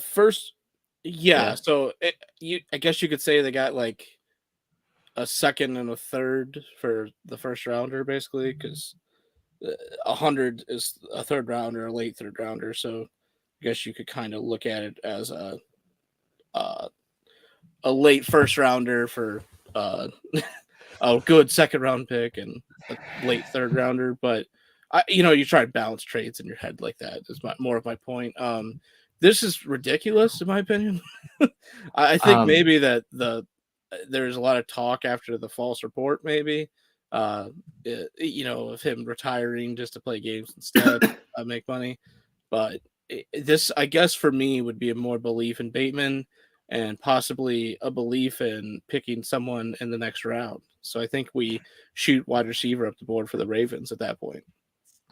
Do you think there's a shot that they pick wide receiver here at 23? I think there is a chance, but it's one of those. I think this puts more pressure on teams like the Packers at 22 to pick a receiver there instead of how we could in the Mega Mock wait. I don't think you can, especially with the interest in Treylon Burks from the Cowboys. How much does Burks? I feel like Burks doesn't really make a ton of sense in that Ravens offense. He does. He's a bigger body that can block, but his best traits are getting the ball just in his hands quick. And we know Lamar's best throws are 2 yards away from the line of scrimmage. So that's true. That's very true. So quickly though, so we've seen the landscape of the wide receiver position changed drastically this year. Big name receivers have been traded. Deebo Samuel's on the block. He's not, but he wants out. He wants to be on the block, yeah. Because he wants his money, and these wide receivers want their money. Marquise Brown was heading into his final year, I believe. I think that this would have been his last year on contract, and then the 5th-year option, and then the contract. Do you think that so my conspiracy theory here is that the Ravens did some work on a guy like Jahan Dotson, a guy like Sky Moore, and they said, you know what? Let's reset our wide receiver contract structure timeline and keep some money for Lamar. Yeah, it does make sense when you're think of it as extending Lamar by the end of this year, early next year. But I just saw the pick on screen though, so it's I'll wait for everyone else. But for the Ravens, wow, I do think that. Hang on. I know. I do think that Hollywood Brown took kind of leaps and bounds this last year. So this is a tremendous haul, in my opinion, for the Cardinals, who losing Christian Kirk and having injury problems with Hopkins last year. This helps revitalize an offense that your quarterback's been bitching about. Is this Kenyon Green? Yeah, Kenyon Green. Is he going to? Weren't they more looking for a tackle? Who? No. The Texans? The Texans. So here's the Texans extended Laramie Tunsil. They had Titus Howard, I believe, at left tackle and right tackle last year. And they had another tackle that played decently well, but both of those guys also could play interior. So the thought process for at least me was get a better tackle and then have those guys fight for the inside, or get like Ike Ekwonu with 3 to where he could play guard for you. Here you get a guy that's playing guard, plain and simple. He's not – there's some tackle versatility, but I think you just stick him at guard. I think this shows that they believe in their tackles for the future, and this tries to secure the offensive line for Davis Mills. If I'm a Commanders fan, I'm really upset right now that you traded out of the 11th pick when you could have either A, had one of those receivers, or B, had You're going to be more surprised when you see the Commanders pick. Yeah. Oh, my God. I mean, 100% their best picks for this draft were the receiver Kyle Hamilton, and now that those are off the board,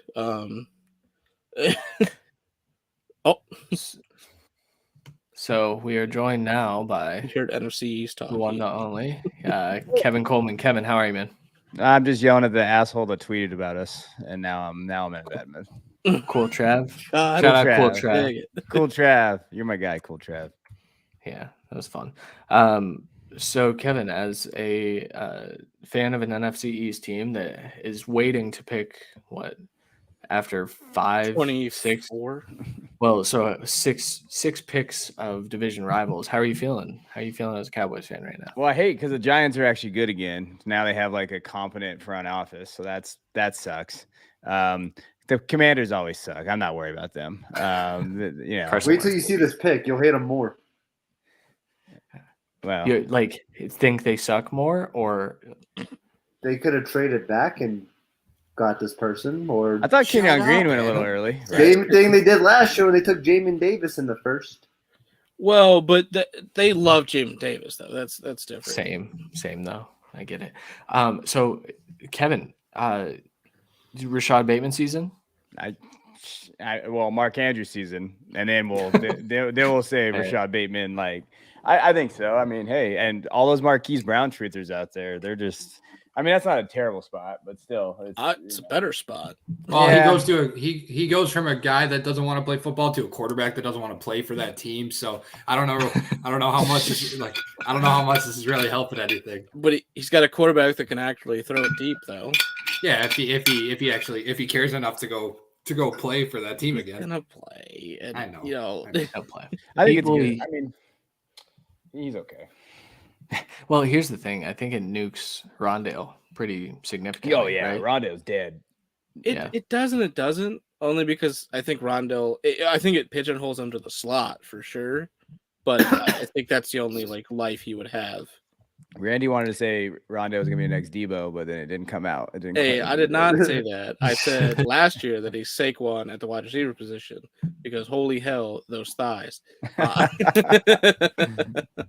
some thick ass thighs. Rondo's very talented, but I mean, there's obvious metrics that he didn't hit, and they didn't use him perfectly. Like it's up to him to also play better, but I think there's a better situation that he could have landed in possibly. So where do we think the first quarterback's coming off the board at this point, guys? Well, it could be here with how Adam reacted. It's not. I didn't think it would be, but I'm going to stick with 19 to the Saints at this point. But I do think. Did they not trade that pick to move up? They traded 16 to move up. Okay. I think it's going to be 20. I think it's still going to be the Steelers at 20. I think the Saints are going to hope that Trevor Penning gets down to 19. I could see them taking him, and then I think it's a quarterback at 20. This pick for Washington is disgusting. Like It has disgusting. not come in yet. I need to see off because you guys are like vomiting on it. I'm gonna go comment at Cool Trav real quick. So hold on a second Okay, because good. Cool. Okay, if it's that bad, I just saw it. All right. I understand. Thank you, Christian. What are we doing? It's Filele? No, That's the pick? Oh, I'm just guessing a player that shouldn't be here. That's Filele is going to be. you'll find out. You'll find out. I'm Randy, either way, showing that the taking pick. so damn long. Wait, Randy, showing based the on our pick is reaction, like who a do you think it is? It's impossible because it's not a quarterback, but it's a player that shouldn't be here. Is it Andrew? You said that they could trade down and take this player. Is it Andrew Booth Jr.? No. They could trade down and take this player. That's because that's Adam. That's how you described it, right? That they could trade down and still get this guy. They could probably early day 2 and probably take this guy. N'Kobe Dean? No. Christian Stop Watson? guessing. So Randy and I are the only ones that don't know. So you three know, and Randy and I don't. Yes, this is really amusing to watch. Actually, I haven't looked at my phone. Randy, I'm not looking either. Randy, it's your turn to guess. It's about to be on. So. Holy shit! Another trade. Wow. Oh my god! The Eagles made a trade too. You know what? I was close with the Christian Watson. They got a receiver. They got a receiver, Christian. The Eagles got a receiver. Do you want to guess who it is? The Eagles got AJ Brown. They did. They got AJ Brown. You gotta be shitting me, bro. No way. Yep. They're oh my god. For what? I don't know. I don't care. We got AJ Brown. We have hope. Holy 18 overall and a 3rd round pick. It looks like. Holy that's shit. insane. Holy. So I'm actually. Part of me is bummed. Kevin knows that because I put it in our Debbie Royale group chat that I thought that the Browns would make that move. That was what I thought the splash was. What fucking capital? That's true. Well, so I thought it was going to be a mixture of the 2nd and 3rd round picks, Greedy Williams, and potentially one of the safeties because the Titans have a need at all of those positions. I thought that would make some sense. Eagles just did it though. It's Jalen Hurts season, baby. Adam, I just saw the season. Adam, I just saw the Washington pick. That is kind of gross. Who cares? We have. Damn, bro, I saw that a while ago. Yeah. You're late to the party. We didn't even talk about it. Like 20 minutes. Yeah. Quickly, Jahan Dotson. He's a very talented receiver. This is the build that they clearly like in Washington. I think this may be a reach with all the other receivers flying out the board, but I can't believe they took him over Burks. I can just simply with what they want to do in the offense, but they have Carson Wentz. Yeah, You're that's right. the problem. You're right. I try not to think about that part. That's the problem. Like from a fantasy perspective, these guys are not going to be good because they have Carson Wentz and McLaurin is dead too. Like the targets, I just don't. He finds a favorite in hyper targets though. That's fair, but what if his favorite's Jahan Dotson? Yeah, that's true. So I guess for the Eagles, going back to this AJ Brown thing, I'll tell you what, man. If Jalen Hurts still struggles with Devontae Smith and AJ Brown now, they're absolutely going to need to take a quarterback next year. That's fine because this gives them the whole. He gets the whole test. Worst case, they possibly have to move up for a quarterback next year. It's a good. Yeah. Wow, 2 guards in the top 17 picks with Zion Johnson coming off the board here. He You came didn't off. see that many guards last year, sure. Christian. Fuck you. It's true. I mean, I didn't think Kenyon Green would go. I thought I- Zion No, that Johnson- was a I thought reach, he'd right? possibly go to the Cowboys, Yeah. but So Zion Johnson take here now. he going earlier than we expected. Does this mean they think he might play tackle for them instead? Because we do know their right tackle, Storm Norton, I believe it was outright atrocious last year. They need to upgrade that position. They do need interior help as well, so Zion can play either or. But without a second round pick, does this prioritize a tackle in the third, or does he play tackle? No, so I think what this does is this gives Storm Norton some help over on the right side. You put Zion at right guard because right now Brendan James is the guy at right guard, and I've never heard of him. So They're I've also heard of very Zion thin. Johnson. They're very thin with just O-line depth in general. This is true. Yeah, Brendan James is also the backup left guard, so they were always going to add something. And so this is a fantastic pick. Now, I'm very curious to see what running back lands in Los Angeles because they are not going into the season again with Josh Kelly and who's the other Larry Roundtree. Yeah, I don't think they're going into the season with those 2 guys as their backups to Eckler. So I do expect kind of a power back of some sort here on day 2, maybe day 3. We'll see. I love that they're showing Titans fans and they're all like happy because they're on camera, but you can tell they're also dead inside. Well, who are they going AJ to draft Brown here? traded. Like that's the thing. Like, are they going to take Traylon Burks? I think it's Burks. Traylon You Burks. reset your clock and hope you get the same upside. Well, I would hate to break it assume. to people. He's not Traylon Burks, or he's not AJ Brown. Like, No, he's not, I don't especially think so right either. now.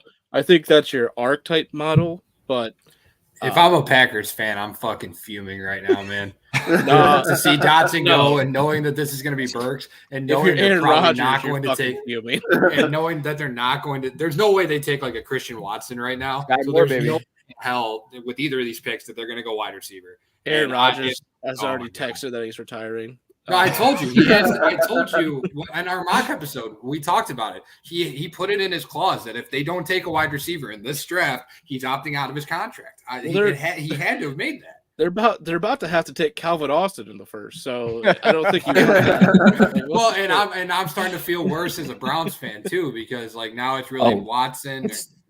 Throw that idea out. They're Yeah, not it's even just getting not- a wide you're receiver. It's going Will defensive Fuller. line, aren't you? Will Fuller.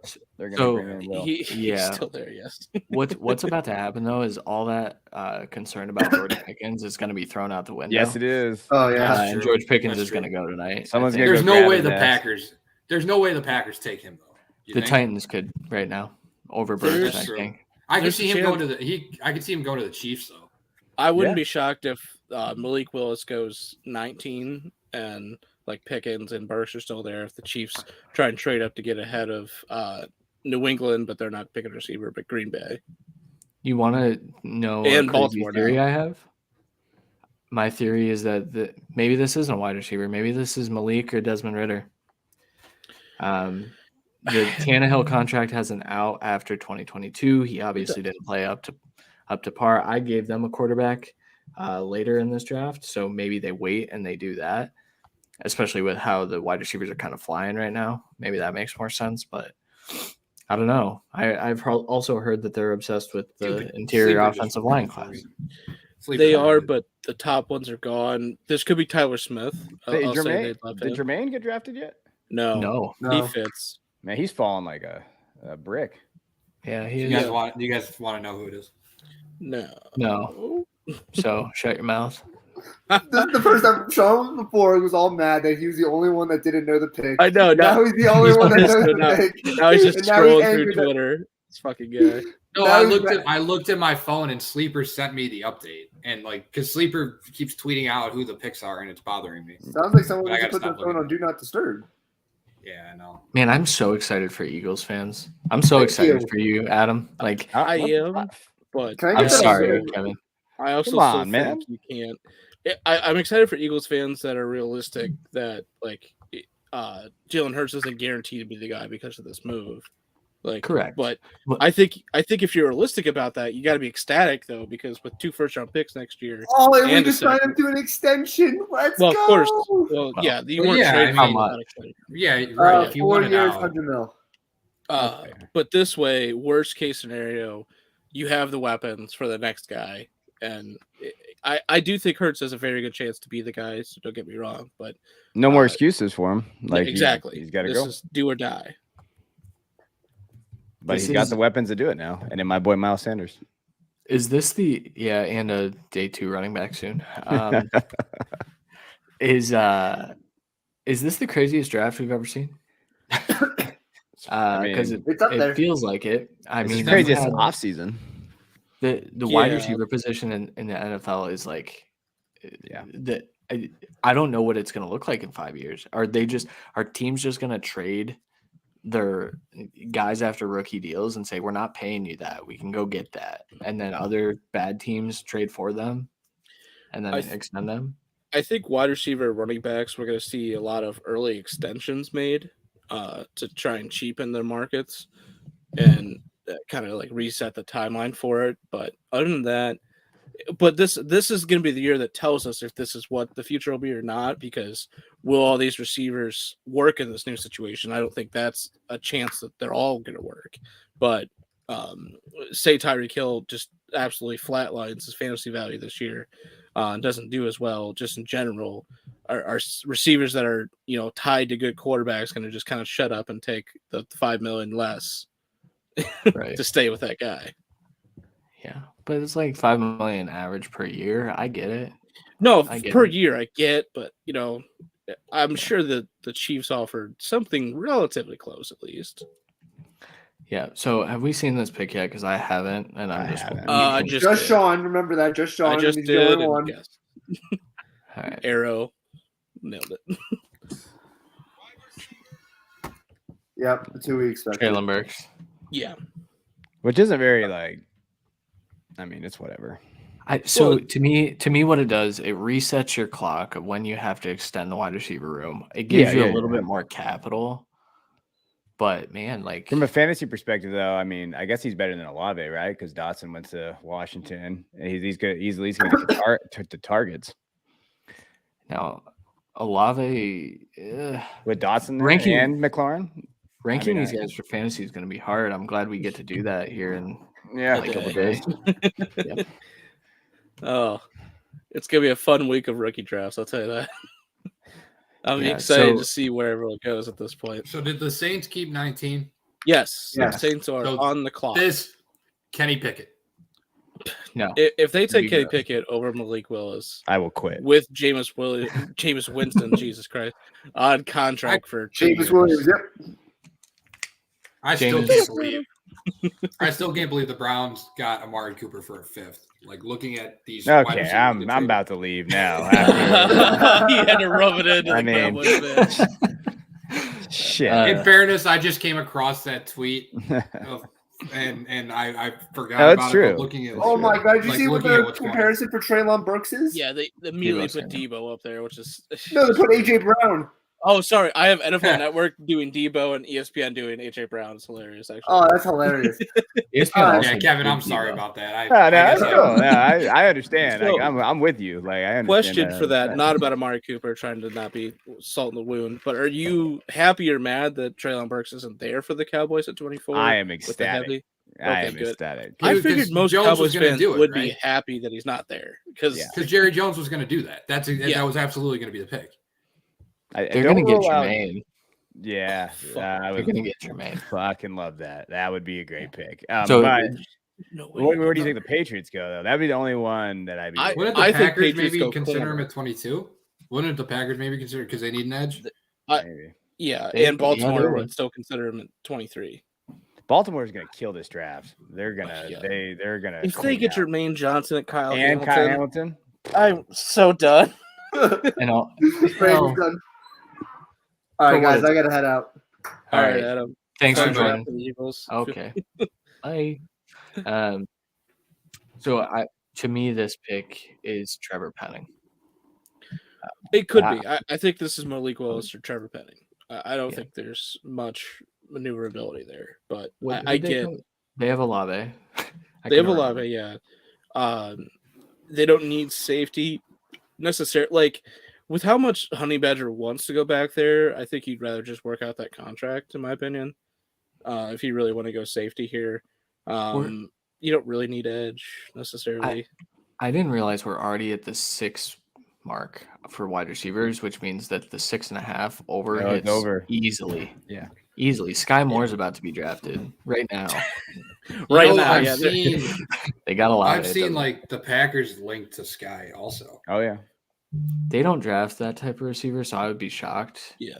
Is he more now? Is Sky more of like a Randall Cobb type slot guy? No, he's Odell. Okay. So he's an undersized, really good route runner, strong hands. Probably projects to the slot at the NFL level, but also that's what they said about Elijah Moore. And then he just went and toasted dudes on the outside, and I think that's what Sky's going to do. Something if he's about on the board, if he's on the board at 44, would you still take him over a defensive tackle? Unless Travis Jones is there. Okay, so Jones is the only other one. All right, I gotta go, boys. I'll be back. All right, thanks for. All right, Kevin. Good talking to you, man. I just realized I've never talked to that dude before. Yeah, Kevin's awesome. It's the fan base merge. I totally I did not mean to do that with the Cowboys, but I just stumbled across that. He's not actually. Yeah, it's it's the same thing we would do. Like in 6 years when the. But when you look at it, I mean, AJ Brown traded for a first. Hollywood Brown traded for a first. It is pretty crazy that like the Browns were able to get Amari Cooper for a 5th round pick. Like that's nuts. Yeah, I think there's a little bit of difference. Okay, he just put it in the chat and then left. Sorry, Chris, I'll be right back. It's a little bit different, with him being the age that he is, injury concerns, and the contract not being extended. Are you talking to Cooper? The current contract. Yeah, you're talking Cooper. Yeah. Now, whereas all these other guys are young, or they're the best of the positions, and they're getting traded with extensions coming. I do think it's kind of surprising that they got a 1st and a 3rd with just how the market's been, but no, I guess it's fine. Yeah, it's just it's been a fun draft for the Browns. Like adding Watson to Cooper is like probably the best quarterback to wide receiver that they've had in a very long time. Like it's better than Derek Anderson to Braylon Edwards, even when that was like the height of it. It's the best I could think of. Not even close. And that's. I think there's a chance that if all things were healthy, maybe like Baker to Odell and Jarvis could be up in that discussion, but just didn't work out that way. So when you think about it, you have to do Derek Anderson to Braylon Edwards. It's going to be a pretty easy win for Deshaun Watson and Amari Cooper. Do you think we bring back Landry? There's a chance. Yeah. I think. Who would you say is more likely, Landry or Clowney?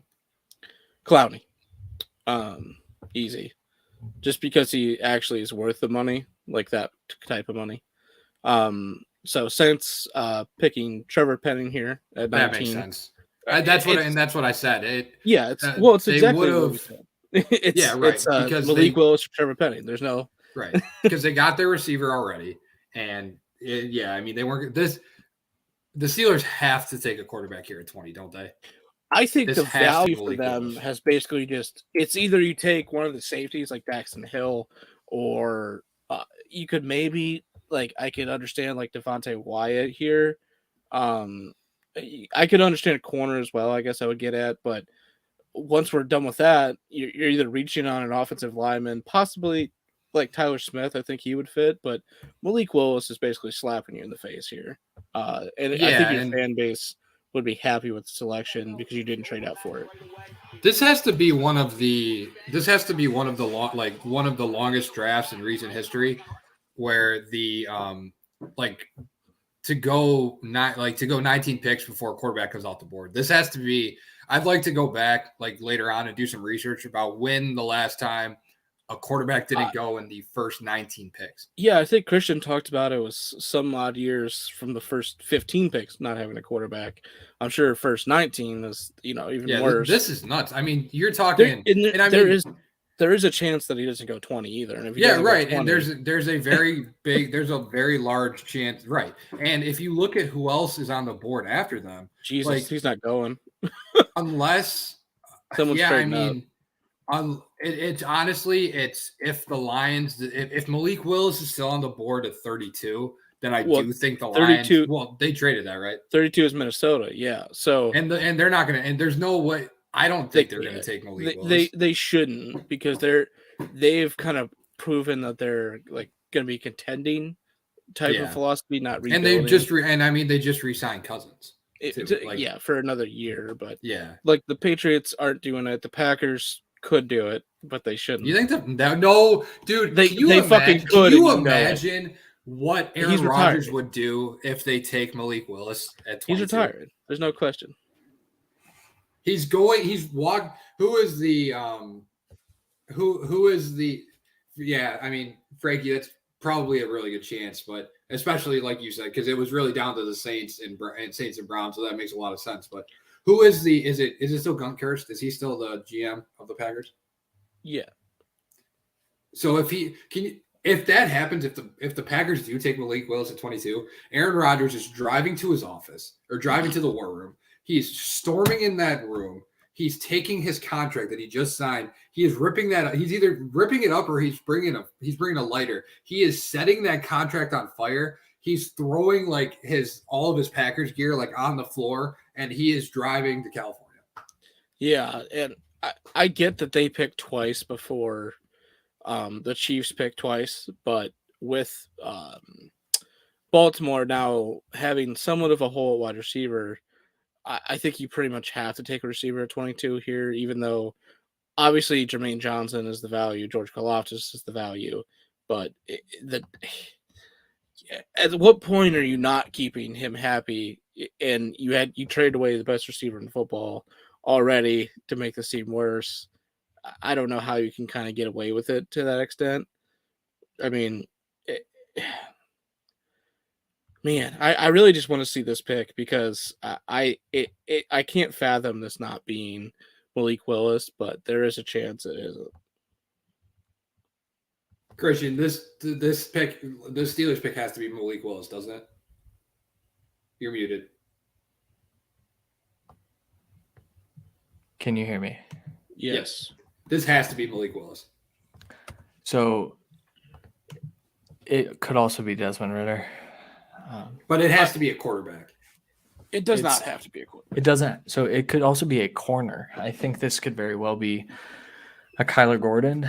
I think this could be an Andrew Booth. I think Andrew Booth makes a lot of sense. Elam, Tyler Smith makes some sense for offensive line help. So it's a bit of everything, unfortunately, for them. But Grady and I were just talking about the Penning pick by the Saints makes a ton of sense after they already got Olave. Well, it's exactly like they had two things that they would look for. Like with Steelers, we kind of picking a little bit, nitpicking multiple positions, but Saints there, we knew it's tackle or quarterback. There's no question. Yeah. All right. We are joined by the one and only Coach Brett Pape. How are you, Brett? I'm doing wonderful. How are you guys? Not too bad. You enjoying the draft so far? It's crazy. I am, but let me ask you guys, because I'm a host. You guys are the smart motherfuckers. I'm just a host. My question to you, what are your thoughts on how it's going? Are you enjoying the draft? Because I've done no mock drafts. You've done more than I've done women in my life. Why don't you tell me, how's the draft going? Well, I've only done one, in fairness, but those two. Wait, which one of those are we talking? I'm just kidding. Okay. You still have me beat if that makes me feel better. No, this has been nuts, man. This has been absolutely insane.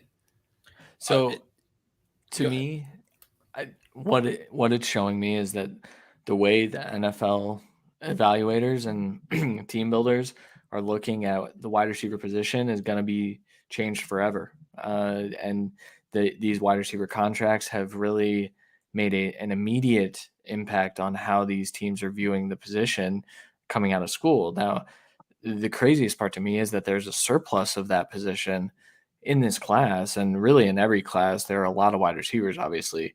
And it doesn't matter. Teams are still spending high capital on the position. 6 of the first 20 being wide receivers is just an absurd rate. And it's exciting, but it's going to make mock drafting next year a lot more difficult, in my opinion. I don't think the receiver class will be as deep, though. It might be. Here's my thoughts. Whether Randy is right or wrong, I don't think the receiver class will be as good as this class is as relative to the rest of this class. Because I think if you talk to most people, they'll tell you the running back class in 22, the quarterback class in 22 isn't very good. But that damn receiver class is pretty good. And that's what we're seeing tonight. Yep. Yeah, go with it. Steelers. Yeah. So I haven't seen the pick yet. Oh, so okay. It's Malik Willis. Close. Is it Desmond Ridder? Just drops into close.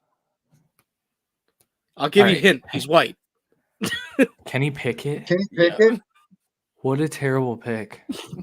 Oh my God. Oh my God. Oh God. The Steelers finally made a bad pick.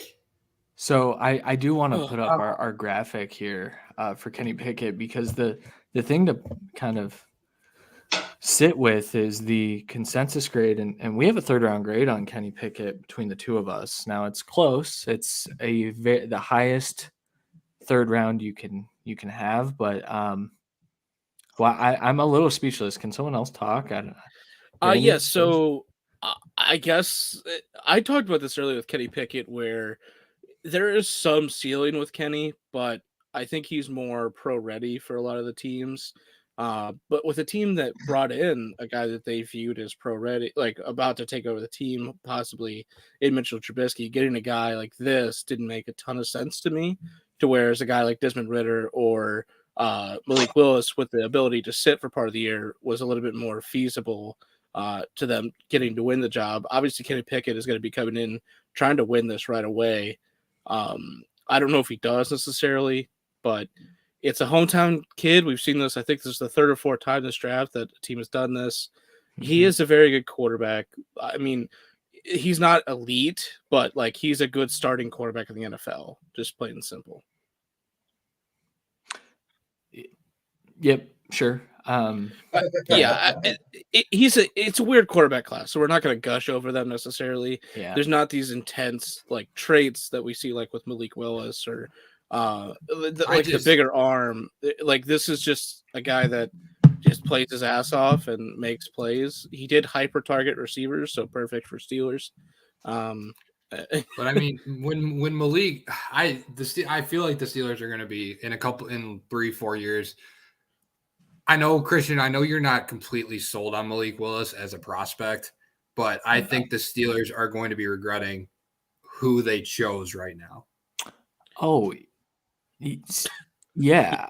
I mean, I like Kenny Pickett more than Malik Willis, but I would, if I were an NFL GM, I would draft Malik Willis if I'm picking one of these guys in the 1st round, because you're drafting for upside. You're drafting Patriots for the just traded their pick to the Chiefs. So Sky Moore, baby. Sky Moore, George baby. Pickens, you mean? One of them. Sure, I would think it's a wide receiver. I mean, we know that now. If they're replacing Hill, it's Sky Moore.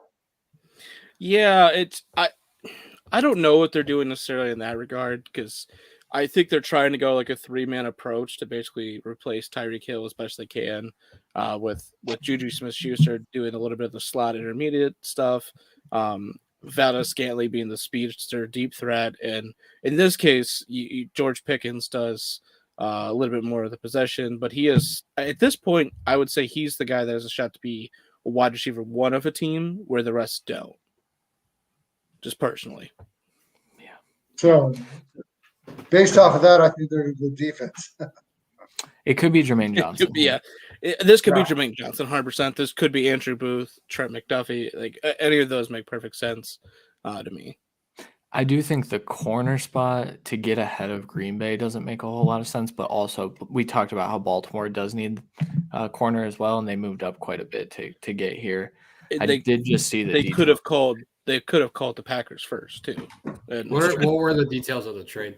So the Chiefs sent number 29, 94, and 121 to New England for number 21.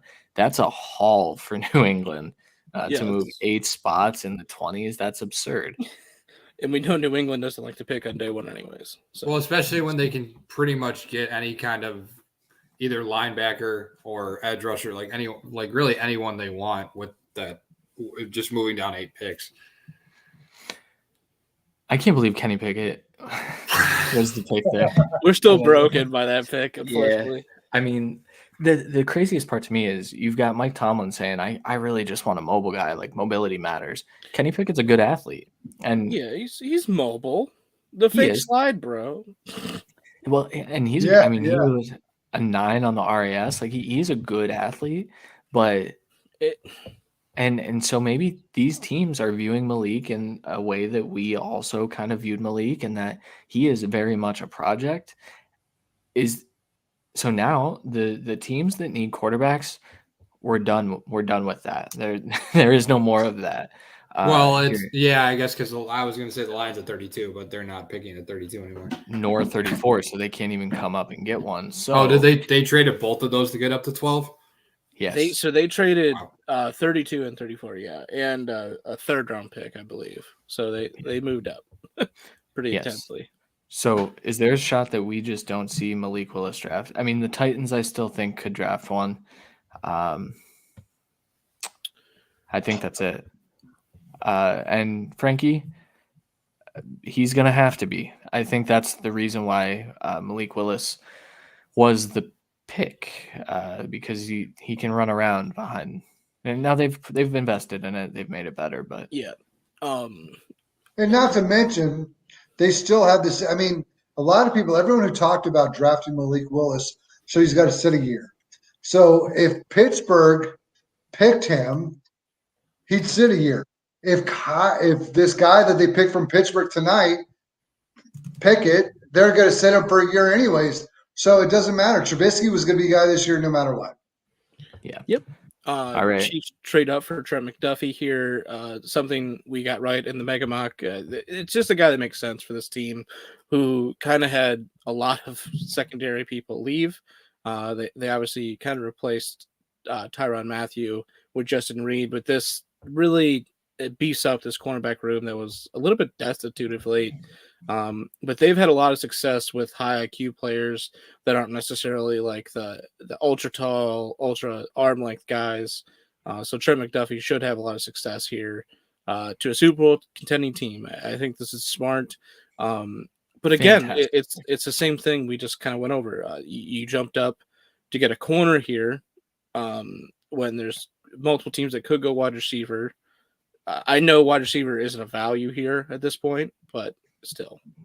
And for what it's worth, I didn't have the Chiefs taking a wide receiver in my final mock. I had them taking edge and corner. And I actually had Trent McDuffie there. They just had to trade up to get him. So I'm excited about that one. I got that one right. Now, was the trade up to get ahead of Dallas, actually? I wasn't really thinking about that. It was probably. And Buffalo and Tennessee. That's fair. Real here. I believe I had moved New England out of the pick to get ahead of that. In our mock contest, Christian, I think I had the Chiefs taking Kyer Elam and Pickens is what you had. Yeah. So I had them going corner and receiver. I did. Yeah. Yes. So what I'm hoping for is an edge rusher here. So for the who's even on the clock anymore? So the Packers are on the clock. Yeah, so the Packers are. Is this Jermaine? This would make a ton of sense for Jermaine. Jermaine Johnson makes a ton of sense, yes. Yeah, or Karlaftis. I think there's a shot that they like Karlaftis more than Jermaine because of his flexibility to kind of do the things that they want to do with their edge rushers. He's from Wisconsin. Oh, yeah. But you know what I mean? He's from that area. Yeah. Right. The same thing. The whole Purdue, Wisconsin. That whole area. Yeah. I mean, for all us Southern California boys, it's all the same thing. Yeah, that's true. Yeah. Well, yeah, I mean, they've been linked to all these top edges available we see here, and Jermaine not necessarily because a lot of people didn't think he'd be here, but Karlaftis and Boye Mafe for sure. Ajabo is uber talented and has a lot of upside. It's just hard to know It's where just he's so going to hard go to with that take him in the injury. first. Yeah. Especially when these guys are still on the board. I think Ojabo is a top 50 pick when all is said and done, but I do not expect that he'll come off the board tonight. Would you take him at 44? Yeah. It's kind of an embarrassment of riches for the Browns at that point. But with how extensive it seems that they're trying to get Clowney back, it's do you try and get more depth there or fill an actual hole? And plus, like, you really like, as much as I want us to take a receiver because we need one, and I would hope like with one of the third round picks we really do need as disappointing as it is, we really do freaking need a defensive tackle. They do. Yeah, I will say Tyler Smith isn't a terrible shout here as well. They need another offensive lineman. It doesn't necessarily need to be a guard or a tackle. That guy fits both. It's just another guy, but we'll see. Yeah, now, Tyler Smith. Tyler Smith has been linked to them quite a bit. Is it Tyler Smith? Well, it's not something we were talking about. I'll put this up to help you guess. Lloyd? Nope. He played at Georgia, though. N'Kobe? Quay Walker. Quay. Yeah, it's Quay coming off the board here. It's a bad pick. It's a bad pick. All right, so Quay Walker, the way we value him is as a second round player. Yeah, that's correct. 52 tackles, 2 sacks, NFL size. I think that's what separates him from N'Kobe in the eyes of the NFL right now. But Bills just Quay traded Walker up for 23. Who did? The Bills just traded with the Ravens for 23. Kyler Gordon. Because they want to do that for Breece Hall, right? Nope. They could. Nope. They could have done it for Breece Hall. You don't know. It's not Breece. Which means why would the Cowboys take Breece Hall? Give the fantasy football players hope. Yeah, I get that. I'm sorry, fantasy football players, including us. Although I do so in my mock, in my real final mock, I gave the Bills Kyler Gordon, and then I had them coming back up and getting Breece Hall in the 30s. So I think that's a thing that they could do as well. I think they'd be willing to do that. We'll see. They've Bills, beat reporters have talked about obviously a running back being the whole of this team. I don't think there's a wide receiver. They don't value drafting offensive linemen here, so I think we can kind of start ruling that out. But they do value trying to build through the defensive line. But in theory, it's either you go for a safety to like Daxton Hill to be a little bit of both, to maybe eventually replace like Jordan Poyer after this year with his contract coming up and entering his age 31 season, or you go. I mean, Jermaine Johnson here makes a ton of sense, but they double dipped at edge last year. It didn't necessarily work out, but I get it. Because didn't they took was it Epinesa? Yeah, that was a couple drafts ago. Didn't they take the Roche Miami kid? No, yeah, no. Roche's on the Giants. It's gosh, his name. Darn it, Jalen Phillips. No. it really worked out well since you draft experts. Yeah. Good God, right. Why? I don't know why I can't think of him, Christian, either. Also, I'm looking it up. Thank you. But edge makes sense to get Baltimore Greg off Rousseau. this pick. Rousseau, That's thank right. you. And get ahead of Dallas, who obviously needs edge after losing out on the Randy Gregory sweepstakes. They also drafted Boogie Basham last year in the mid-rounds. Yes. And he was good when he was on the field. I know Bills fans are kind of into the idea of getting a premier edge rusher. Jermaine Johnson would be more that than what they currently have. But I think what they have tried is getting the edge rush down. And what they saw against Kansas City is that shit doesn't matter when Patrick Mahomes gets the ball out in less than 2 seconds. And so you need guys who can kind of blanket coverage. I think that's why we see Kyler Gordon come off. I think this could very well be Andrew Booth as well, because I actually think that he's a better fit in that. But they run a lot of zone, and Kyler Gordon's better. And my pick here, strategically, I think it would have to be Jermaine Johnson or Daxton Hill. Dax makes some sense too. I think the Cowboys would probably value getting a safety over a corner with how they view that corner room after last year. Yeah. I'm still going back to, if I'm a Packers fan, I'm really pissed off that I just took Garrett Walker. So, fun fact, back in February, right after the Senior Bowl, I mocked them a linebacker, and Packers fans were happy. It was Devin Lloyd, though. Well, they It also wasn't Garrett thought Walker. that they weren't going to be bringing back their star linebacker that made Right. all of the tackles for them last year. And they do run a lot Are of you talking wide to linebackers. Are you talking to Zadarius? No, it's Devondre Campbell. Yeah, Devondre Campbell. Gotcha. They run so much nickel that there's so many times where he's literally the only linebacker on the field. I guess this pick prioritizes not doing that as much, and having two linebackers on the field more, which is what most teams do, obviously. But Zadarius Smith is gone also, right? yeah, they cut him. That's And insane. then he signed with the Ravens and then didn't, and then he signed elsewhere. Oh, that's right. I forgot that he backed out of that Ravens deal. Yeah. Do you remember where he signed, Christian? I want to say another Super Bowl contender of some sort. Vikings. He signed with the Vikings for a 3-year deal. Oh, so I was wrong. Base contract of $42 million. So they moved up 2 spots and just gave up pick 130, a 4th-round pick. That's a solid move from the Bills. Yeah. And I just love how it's Chiefs amazing that none of these people want any. Like none of these teams want any of these picks. Like they did. Well, the guy, like people were talking about how the like teams were more willing to trade down than trade up.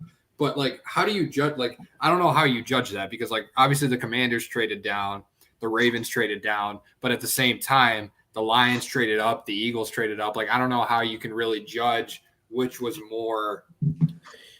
Did you just see their pick, Christian? Is that why you're? Yeah. I don't think. Who are they going with? Who are they going with? Talk to us. We got the position right. We didn't get the player right. I Is it talked Karl multiple Loftus? positions. I know. That's why I'm leaving it up in the air. It's no. You can just go. All right. It's Kyrie Elam. Okay. Wow. So it's really, really rich, but what this tells me is they want to play a lot more press man because that's kind of where Kyrie Elam is good. He's pretty good in zone. He has a nice click and close ability, super, super athletic, and really just hasn't come into his own as in terms of his technique and kind of his mental aspects of the position. But I knew he also has an NFL pipeline, like bloodline.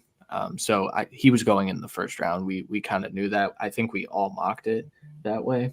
It's just he goes a little early here. So Yeah, they do run a lot of press on the outside, in just man coverage in general. With those safeties, it's stupid not to. yeah. Oh yeah. Especially with Trey White on the other side when he's healthy. If he can stay healthy, Elam should develop into one of the better corner 2s in the league because he gets to have that back end of just pure security that he can play kind of extra aggressive and make a lot more plays, kind of like what you see with Traylon Diggs. So in all honesty, guys, like just looking at this. So now that like the first round is kind of getting towards the end here, and we were talking about Malik Willis, looking at this, I'm going to go out here on a limb and say Malik Willis is drafted by Houston at pick 37 tomorrow. I think it's either Houston or the Seahawks are ecstatic if he falls to 40.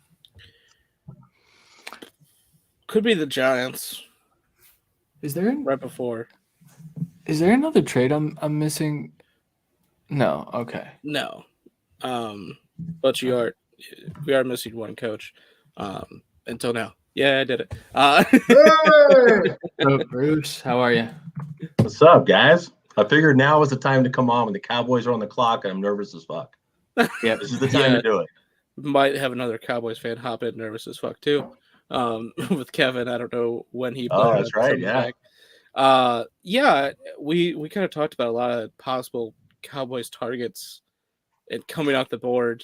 Who do you want here at 24? Are you talking to me? Yeah, you're the Cowboys fan. Why not? Yeah, hold on. I got to pull up my board now. You're good. I got to get caught Brees up. Hall. You want some Brees Hall? Oh, there? come on. No. Yeah, trade. If we can find someone to take Zeke Elliott for a plethora of something, yeah, I'd be all for it. It's fair. That's not going to happen. What about Tyler? I think Tyler Smith might make some sense here. Tyler Smith No, would make some I think sense. what do you got? You got Raymond, you got Linderbaum, you got N'Kobe Dean. I mean, You got certainly Jermaine some options Johnson here. on the board at edge rusher. Jermaine Johnson's where I want to go for sure. Yeah. I I think think that's where you go. I think it'd be funny if it's Devin Lloyd for me personally, just another linebacker. But right, at least I wouldn't go linebacker. Yeah, at least all the wide receivers are off the board, so Jerry doesn't do that. Except Pickens. Yeah, he Pickens takes is still Pickens. there. Oh my God! Please don't do that. I made a joke about 2 months ago that Pickens is exactly the type of player the Cowboys go after. Guy with a little bit of maturity issue. Micah Parsons had maturity issues too, and then he went and was like the defensive player of the year, depending on who you ask. So It's true. To Frankie's question, that would make sense, but I mean, that would have to be when do the Titans pick again? They 26 pick in 2 picks here. Okay, so they didn't. 26. So that they didn't trade that pick to get Burks, or they traded AJ Brown to get Burks. Okay, so they kept 26. Yes, they traded the asset away. They didn't go get the asset. I will say I think a safety here would also be good for the team, but I think Jermaine Johnson just makes so much sense with how you lost Randy Gregory, and it allows you to still use Micah Parsons just in sporadic what they should use him as, not just at this point he's basically your edge rusher because you don't have another guy on the other side now. No, that's why I think Jermaine Johnson makes so much sense here, right? Yeah. Well, and that really allows you to keep. Yeah. What's that? I just said talk about falling. Jermaine Johnson. Yeah. A lot of people thought he was going to go to the Seahawks, and here we are talking about him going to the Cowboys. I mean, you got to be happy to get him. Who are they showing? Jermaine Johnson. Yeah, saying he had like a 1% chance to be here, which I don't think he gets past this pick or the next pick. But who comes up with the percentage chances though? They do. I'm just happy I don't have the Look at Jerry voices coming from. That's about the same as being a weather forecaster. Right. Yeah. Of course, they showed a Kobe Dean. It's just so mean. There's that. They could go linebacker. They could. Now I know, Coach Bruce, that was something you had talked about as a want, is pairing Dean with Parsons in the middle of that field, because Leighton Vander Esch really has been disappointing over the last few years, and in terms of staying on the field specifically. How upset would you be if they went Dean or Devin Lloyd instead of Jermaine Johnson here? Well, I didn't expect Jermaine Johnson to be here, right? So I felt like at the time, pre-draft, I was like, hey, if we end up in N'Kobe Dean to match up, I was a big Leighton Vander Esch guy. I'm a Boise State fan. My daughter went to school there, but since his rookie year, he just hasn't been the same guy. I mean, he just continues to battle injuries and seems slow to react. And I'm tired of seeing guys carry him for 5 to 7 yards. So I would be okay with N'Kobe Dean, Devin Lloyd, but I'd be much happier with Jermaine Johnson because I never thought he would fall this far. Yeah. 100%. You guys can see me like turning the TV and back to you guys trying to see. You're good. Yeah, I'm doing. I have 2 TVs on and neither have it up yet. So different coverages. We were also Vander Esch fans. Randy and I love. Oh yeah. Oh man, I love the guy, but man, it's the injuries. His college too. tape was some of the more fun tape you get to watch. Like some of the best linebacker tape I've watched. Intense, instinctive tackler, and just ferocious get off once he reads. Yeah. And I agree, it's been slowed down at this level, and he has had neck injuries early on in his career. I think he's maybe just becoming a little bit more safer of a processor, but you don't need that. You need quick processing to really dominate in the NFL. Man, I think that's a home run. I was just going to say he struggles sometimes. You just see him. He falls for play action. He falls for.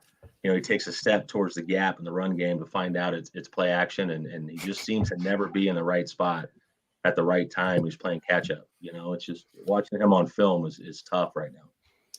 Yeah. All right, Goodell at the podium. He's telling Jermaine Johnson. This is taking forever. He's not Tyler Smith. Tyler Smith.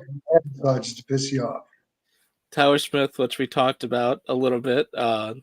In our Mega Mock episode, Sean actually had him doing Trevor Penning because he fell. Solid there. this gives them versatility inside outside with Terrence Steele, seeing if they feel like he should be the right tackle of the future with Tyler Smith inside or vice versa. But Tyler Smith is very talented. He's a little bit of a project just to get up to what the Cowboys level of offensive line that they want. But this is the type of guy that they want. Selfishly, as a Browns fan, I'm liking seeing Johnson fall and Karlaftis fall, because that means that there's going to be more, that there could be more of those guys picked in the second round, meaning that there could be some defensive tackles that stay, or one of those guys. Like, would you guys would probably take either of those guys if they were available? Or what about Boye Mafe? Same thing. It's closer. Or is he like right at the like tier him and like of Travis you'd rather Jones? go tackle? Yeah. Like, so if you were staring at Moffitt, so let's say Karlaftis goes, Jermaine Johnson goes. So with the Browns pick at 44, if you're staring down Travis Jones, Moffitt, or Sky Moore. I'd say Travis Jones, because I think it's a bigger hole for them, but I do think it's closer in that regard. Just personally. Yeah. So really quick, Coach Bruce. So Tyler Smith, probably not where you wanted to go with Jermaine there, but how do you feel about them just kind of letting their tackle walk and then replacing him with day one capital? How are you feeling? I'm not feeling really good right now.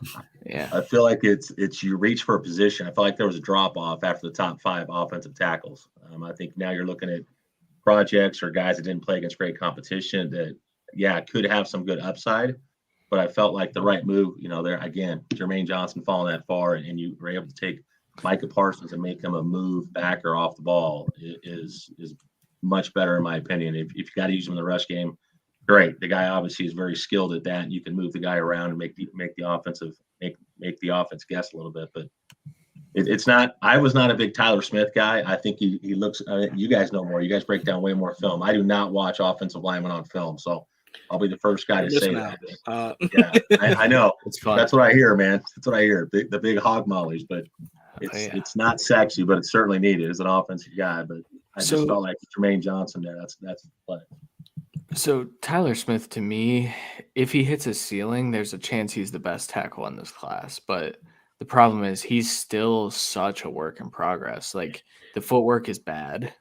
He projects as a guard right now, in my opinion. His pass pro projects him as a guard currently, and I think that's possibly why this is the pick, to where you can develop him to be your tackle of the future, whether that's left or right.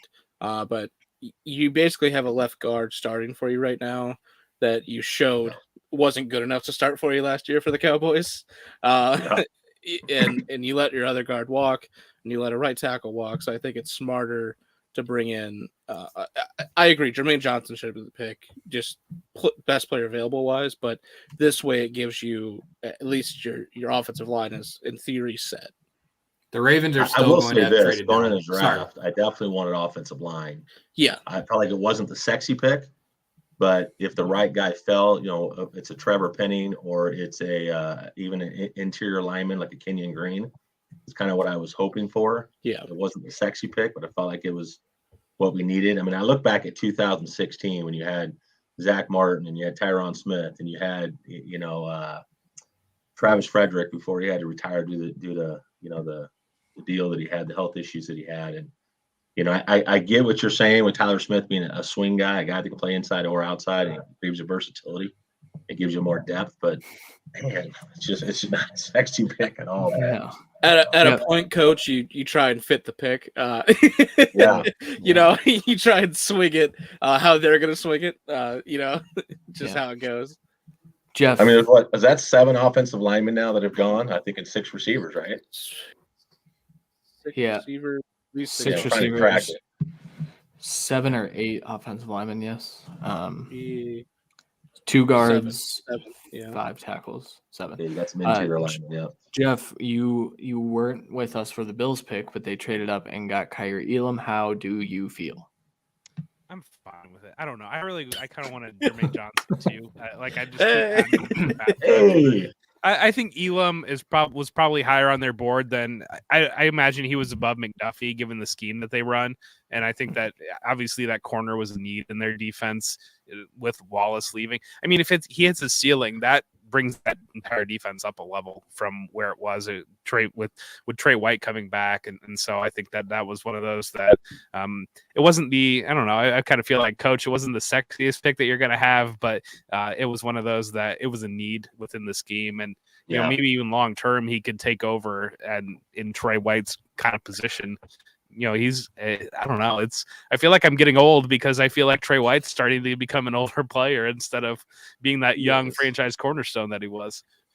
I think it's both of those are, as I continually hear every year from Cardinals beat reporters, it's eating your vegetables. It's you get the actual position fills, not the best player. Like you didn't reach for this infantilizing athletic prospect. You got the best scheme fit for a whole, and you just eat your vegetables. And once your team's complete, then you swing for the fences like Breece Hall and all the other stuff. Well, they're going to get their dessert in the second round. They're going to trade up and get Breece still, and everyone's going to lose their minds. Yeah. I'm excited for it.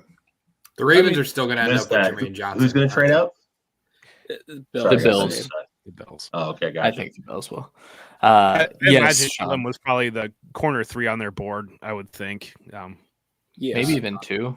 Well, as you know, they allow the safeties to play so much of the actual zone coverage that you want Trey White in your other corner to be a little bit more man press heavy. So Elam being the size that they like at corner, I think it makes more sense than McDuffie would have, even if he maybe is a better like technical and football IQ player. I don't think they view that as the top need for a corner 2. They needed to address the position, and so to get one of the 2 or 3 on your board at a premium position, starting at 25, they gave up 1 pick to move up a little bit, but that's a good trade. They gave up a 4th round pick to move up 2 spots. I'd be happy with that all day. I've not been here. Do we think somebody's going to move into the back half of the first round here to get Malik, or no? I think there's a good chance. I said I think Houston's gonna take him with their first pick of the second round, and if not, then Seattle is running the card up to Roger Goodell at pick 40. Seattle makes a lot of sense to me. I'm staring. Draft. They're so annoying. I'm staring at the Eagles. Oh my fucking! Of course they picked. Did they get Jermaine? No, but it's another top player's position. Yeah, but I get what you're saying. I'll give you a hint, Christian. He's 5th on our big board. Tyler Linderbaum? Yeah. Yep. I don't. That's surprising, right? It's surprising. I don't know how they can pass it. Like I'm very curious. I think there might be a medical pop up with Jermaine. There might be. Hey guys, I got to ask you something. Yeah. Yep.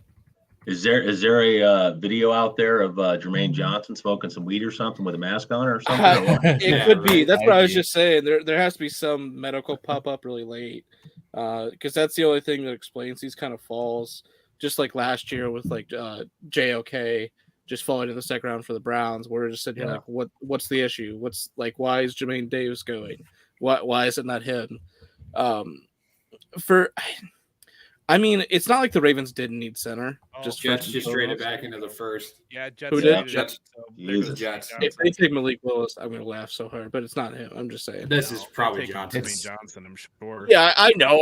It's fun, Jeff. All right. Sure. So quickly, we should talk about Tyler Linderbaum because he is very much so a zone scheme type of center, and they very much so run. I mean, they're primarily a power scheme, gap scheme. Yeah. They do zone reads, but they are power run necessarily. Right. Maybe so think he can grow into that though. Well, he needs to grow of 20 pounds then, buddy. Yeah, their center. they didn't have a center of the future though, for sure. Right. There's no question there. So at least this gives them. I mean, he's clearly the center of the future. Like he's going to be dominant. Again, just exactly like you said, it's not a perfect scheme fit. It's not. Yeah, I think that's what's cool about this though too. You guys bring up a great point, but just being an offensive guy is the fit in Baltimore and what they do. And I think some people get confused with inside run being scheme specific versus like power read versus zone read, and not understanding what that means in terms of a blocking scheme, which is why I feel like Linderbaum's probably not, certainly the right fit, but it kind of makes you think like, hey, are you trying to take a guy and change what you do well, and make him do something he's not used to doing? I think that's what's always nice about the NFL and what these scouts see versus maybe what we see. And I should say not we, you guys, because you guys watch a lot more O-line than I do. So I'm just curious. The Jets got 26th overall and 101 overall for a couple of the picks. Sorry, it just went away from my screen. If this isn't Jermaine Johnson, like let's put it this way: is there a chance that this is Karlaftis? No, there's a chance, but I think it's Jermaine. But 26 and 101 for 35, 69 and 160. That would be Jeff. That would be interesting if they. But I don't know. Would it have really been worth it to trade back into the first to get Brees when really none of these other teams are probably going to take a running back? Tampa. Yeah, that's fair. I guess that's a good point. I mean, it's clearly they want who Tampa's going to take. Pick is in. But if it's Jermaine, golly, walk out of night one with Sauce Gardner, Garrett Wilson, and Jermaine Johnson is my God, reshape your franchise a little bit. So you guys touched on the AJ Brown trade. I'm sure you guys did. I'm just curious what your guys' thoughts are on Well, that. Adam was on. Adam, our friend Adam, who's the Eagles fan, was on for when that trade came across. So I'm pretty sure he was dancing the last 10 minutes. He was actually on video with us. Yeah.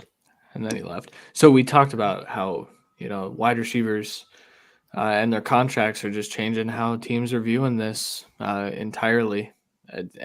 AJ Brown wanted a contract. He was pretty vocal about that. We kind of knew that there was something going on. I had told Kevin and Jeff that I thought AJ Brown would be a Browns player by the end of the week. And turns out he's an Eagle. And I'm excited for Jalen Hurts. We talked about that, how Jalen Hurts now has a fantastic array. Yeah, and no excuses. That's true. I feel like it's a great deal for for those guys too, in terms of you're getting AJ Brown, who's great, but he's in a contract year. Obviously, I think that's been worked out prior to the trade. But I love it for Traylon Burks and what Tennessee's doing too, because now you get a guy on a rookie contract who's got a lot of size, and I like what he brings to Tennessee as well. Yeah, comparable player on a new contract set, so it works out. Shout out Frankie, thank you for the kind words. Love you, buddy. Yep. Apologize to Frankie that we don't have any more Friday fixes to joey up his weekends. But every weekend we get a text from him about that. But so we can start Friday fixes for the Falcons and the Texans for next year. Next year. When the pick came through, we all kind of knew it was Trayvon Walker at 1, but Christian, did you guys still think it should have been Hutchinson? There it is. No. Jermaine. Yeah, it's Jermaine. I actually edited it because I thought everyone saw it, and I just didn't re-put the ticker up until I saw him on the podium. Trayvon Walker, it just fits what they like. That's why it fit at 1. It diversifies the room. But Jermaine speaking Johnson, of fits, I was gonna say Jermaine Johnson could have been their pick at 10. He's there when they trade up at 26. This is just an astounding draft. Like Jeff said, to walk away night one with Sauce Gardner, Garrett Wilson, and Jermaine Johnson. Right now, the Jets have had the best first round out of anybody, and it's not close. 100%. And they definitely had it. They've definitely had a better first round draft than the Steelers. The Jaguars just traded up too. What is going on? The Giants have played out pretty well too with Kayvon Thibodeau and Evan Neal, I think too. Who are the Jaguars trading up to go get? Pickens, Malik Willis. No, Malik Willis. I don't know if this would be Pickens. Daxton Hill. Is this a corner? Maybe. It could be an Andrew Booth? Safety. I think it's safety. I think it's Daxton Hill or Lewis Seen. Yeah. I'm shocked Lewis Seen. They just showed a highlight of Jermaine Johnson crushing Sam Howell. Well, yeah, that's fair. My Sam Howell in the first prediction feels fairly unlikely at this point. Yeah, our only shot of that would be Minnesota 32, just taking him for the future. I'm also kind of sad about that. No Desmond Ridder either. If we're gonna come out of I this know. with just Sorry, Kenny Jeff. Pickett, which we're going to, by the way, but we're just gonna have just Kenny Pickett in the first round. It's gonna be hilarious. That 4K camera when they hand the people the hat, like when they hand the players that are there the hats, is strange because it feels like they're like right in your living room. Yeah. Well, you've seen that 4K camera for a few months now, Sean, being a wrestling fan with Fox. Yeah, no, that is true. It was really weird at first to see it like that, but now I'm so used to it. Because it's like they're right there. Like Jermaine Johnson, when he looked at that camera, it didn't even look like you're watching TV. Yeah. So is that what we're predicting? Are we predicting safety here for the Jags? It's a safe prediction, I guess. I think it's Daxton Hill. I can't imagine Tampa trading back. There's rumors that they're obsessed with Lewis Cine. I think they know that teams are higher on Daxton Hill because he's more of a do-it-all type of guy that can kind of be a slot corner as well. Lewis Cine is not that at this point, but the Bucs want Cine, and so for them to trade out of the pick where he's still sitting there makes me think that they know that these next few picks will not be Lewis Cine, and they could go get some more assets and still get their guy. They're okay with multiple safeties, I guess, would be a better. Oh, Dax Hill seems like a guy that both Green Bay and the Patriots would like. I think that do the Packers now go after an offensive lineman after they took Quay Walker, or would you see them still going edge rusher in Karlaftis here after this pick? I don't think I see another offensive lineman going off in the first round. So do you think this could be Karlaftis? Because there's no way in hell they're not taking George Pickens. It could be Pickens for. This isn't Karlaftis. They took Trayvon Walker. I mean, I don't think they're doubling up on edge. They took Quay. No, I'm sorry. Yeah, I'm sorry. I felt like we kind of agreed upon that this is probably a safety for the Jags. I was talking about Green Bay with my bad. Yeah, I missed the only other maybe it's Devontae Wyatt here, but that's the only other thing. But when you take Trayvon Walker, I don't see why you do that. Yeah, so you're talking for the Jags defensive tackles. Yeah, for the Jags. Yeah. But they're both defensive tackles. I had to sneak that in. Also, Travis Jones should be the pick before Devontae Wyatt. There's a little rumor that Devontae Wyatt will not be going here in the first because of some domestic violence stuff that popped up. So there's a shot he falls pretty deep into the second from what I read. It was not a very good source, but for what it's worth, it's kind of happening. So this has not been a good year with those rumors. What's that, Coach? I said, so you're saying he's a fit for the Cowboys, another guy with personal problems? Yeah, and he's a fit for the Browns for that. Did they? Too. Yeah. The Cowboys they had Randy Gregory and Greg Hardy on the same defensive line at one time, didn't they? Yes, they did. Yeah. Just take all the guys that have issues off the field and just assume there's probably a 50% chance they play. Then I'm a huge Ohio State fan, but then you had the Zeke thing come up kind of in the same area, and that's rough. Yeah, Zeke's was a little bit less than those guys. With one of those guys like punching his wife onto a bed of guns, but. It's just saying. Slightly worse. Well, as Browns fans, we have absolutely nothing to say now. I agree. No. Yeah, go places right now. seeing whatever happens with this. Oh, it's fun. It's fun to laugh. It's a fast first round. I feel like is this the fastest first round ever? Yeah, I'm gonna. I was kind of upset tonight. It feels like it's close to 11 o'clock. I was upset because I officiate girls lacrosse, and I had a couple games to do right before the draft started, and I was trying to get on right before the draft, and by the time I was done, the game ran later, and I was already on we were already on pick 6. I'm like, damn it, I thought I would have more time to this. It's all right. Because that Hutchinson and Stingley pick, those things came in like that. Those were done before the night began, I think. Yeah, right. Because the Trayvon Walker at one event felt pretty, felt as it got closer, it felt like that was pretty straightforward. I had 98% confidence in that at 805. So I definitely thought that was going to happen. I'm curious to see if we do see a team sneak in here for a quarterback now. I don't know what team it could be. I think maybe the Falcons make some sense now that they have Drake London. They don't have a whole lot of capital to work with, but they do have some extra.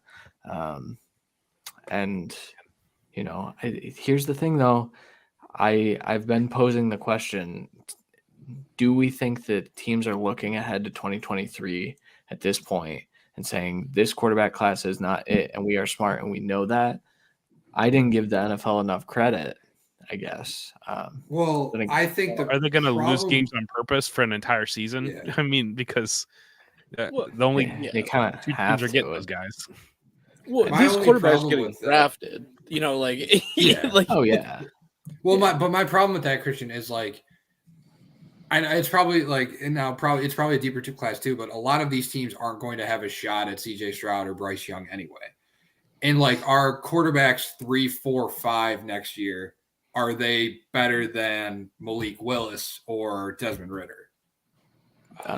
Close right now. I think there's a good chance for 3, but I don't know about. Is it like? Are you thinking like Jackson Dart? He's 2024.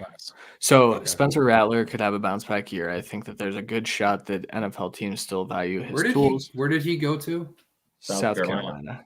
That's right. Okay. There's a chance DJ Uiagalelei has a bounce back season, but it's a low chance. I appreciate that shout out. I really do. I just want you to keep saying his name over and over again, man. Yes, Jeff's a pro at that now. You know, I don't know why. That's like the most useless thing that I learned in the past year. How to say that name properly. But wow, impressive. Wow.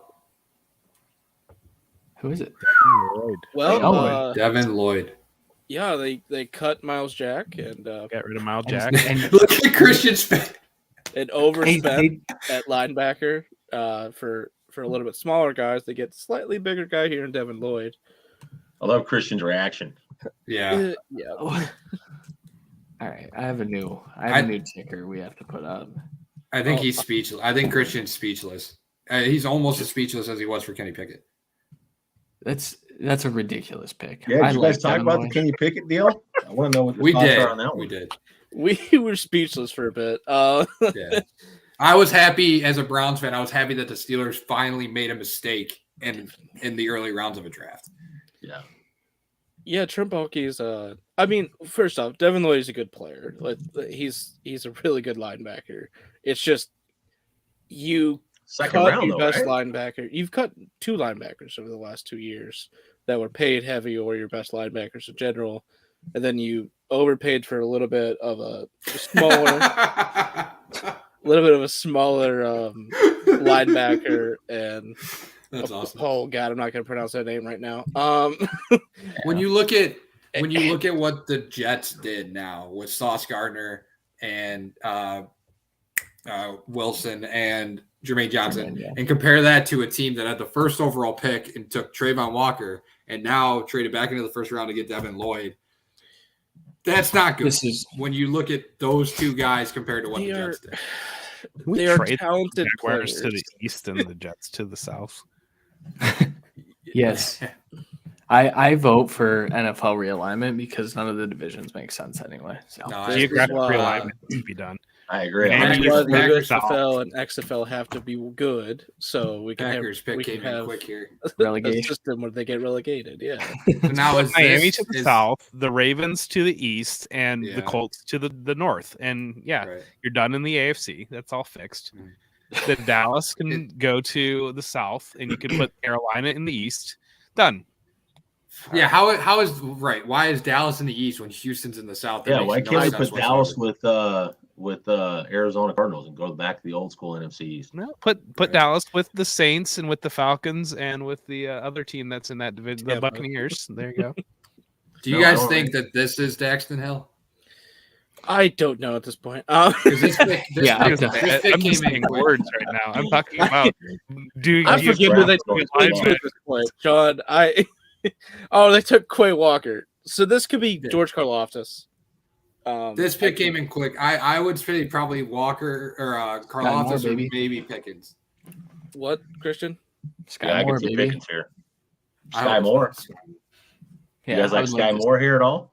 Oh, yeah. Christian loves Sky Moore. I don't. I want him to fall.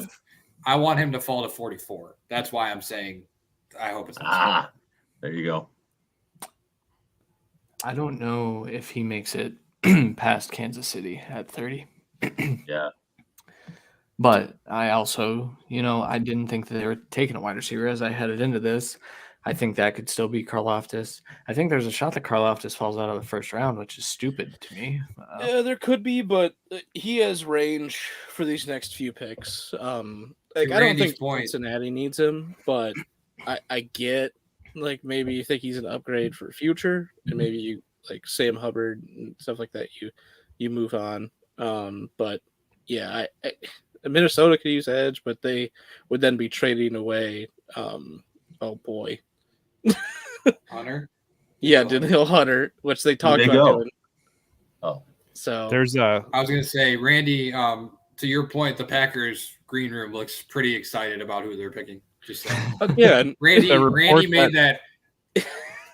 If Brandon Bean said that Breece Hall quarterback, right? From inside the building, and he said that the Bills don't smoke screen the lies. So I feel like that's the Bills saying we don't want Breece Hall because we're gonna get him in the second round. So yeah, exactly. Yeah. But Randy made a point earlier that I don't know. It was like the 7th or 8th pick about how excited, or maybe it was Christian, like one of you two, that like how excited the green room was when they were making that pick. And I'm like, yeah, I mean, I could just see like them like, who the fuck is this guy? Like, how the fuck did we end up with him? Are you kidding me? What are we doing here? We all have to reevaluate everything we're doing. It's the draft day drama of the coach coming in just ultra pissed about everything. Right. and with the when the owner comes in. Yeah. To be fair, to be fair, I believe the Eagles draft room probably felt like that after Justin Jefferson went the pick after them. But that was their own. That was their own fault. I know. I can't imagine everyone in there was happy about it though. Well, I mean, now Eagles fans probably feel better now that they got AJ Brown, and now they don't have to worry about the Justin Jefferson and Jalen Reagor comparisons anymore. Well, you could have just drafted Justin Jefferson and not to deal with that, but yeah, could have Justin Jefferson and AJ Brown. I mean, yeah. No, it's gonna be the new thing they'll bitch about. And a quarterback last year then, because I mean, I love Jalen Hurts. They could have drafted Justin Fields instead of Devontae Smith. Also true. Okay, this pick makes sense. It looks like for the Packers. Well, Lamar Jackson is not happy, by the way, about his team trading his favorite wide receiver. So yeah, they were friends, that's part of the business. Yeah. It is. I don't know. I don't know what to do with all that. That was a weird trade to begin with. So, Christian, was your WTF tweet about Kenny Pickett? Sure was. Self-explanatory if you look at the timestamp. Lamar's like the new Aaron Rodgers. He's like organizations just actively antagonizing him. Yeah, but at least they give him a defense. Oh, bro, Bleacher just put out Brown trade shifts Eagles odds, but I read it as Browns trade. Browns trade. I was like, yeah. what's going on now? Browns trade shifts Eagles odds. I was confused. Okay, they got Jalen Hurts. For the 10 games that they don't have Deshaun. Hey, I would love having Jalen Hurts. That's my quarterback. Is that a fantasy take or is that like a real football take? I'm a little. I don't love what they did with Deshaun Watson. Well, he's going to play this year because the league's going to screw him over. So the league's going to say, "Oh, you think you restructured your contract to only lose $1 million? You can play this year for $1 million, and we're going to take $40 million next year." God, I hated that contract, man. It was so disgusting. I think everyone did. That's disgusting. That's the right word. It is, yeah. Let me go ahead and reward you for all the off the field issues, man, and take care of you just to get you to come to Cleveland. Yeah, I mean, unfortunately, like the Haslam just showed that they care about winning more than anything else. And I mean, what's funny is like as Browns fans, Christian maybe it doesn't have this much of a sentiment, but if they win a Super Bowl with Deshaun Watson at quarterback, no one's gonna give a fuck about that. Yeah. Like no one's gonna give especially this city. Let me put it: 85% of Browns fans aren't gonna give a fuck. 85% of Browns fans are gonna riot in the streets because the Browns won the Super Bowl. You're right. I hate it, but you're right. But it won't be as fun as them rioting for the Cavs because we were there.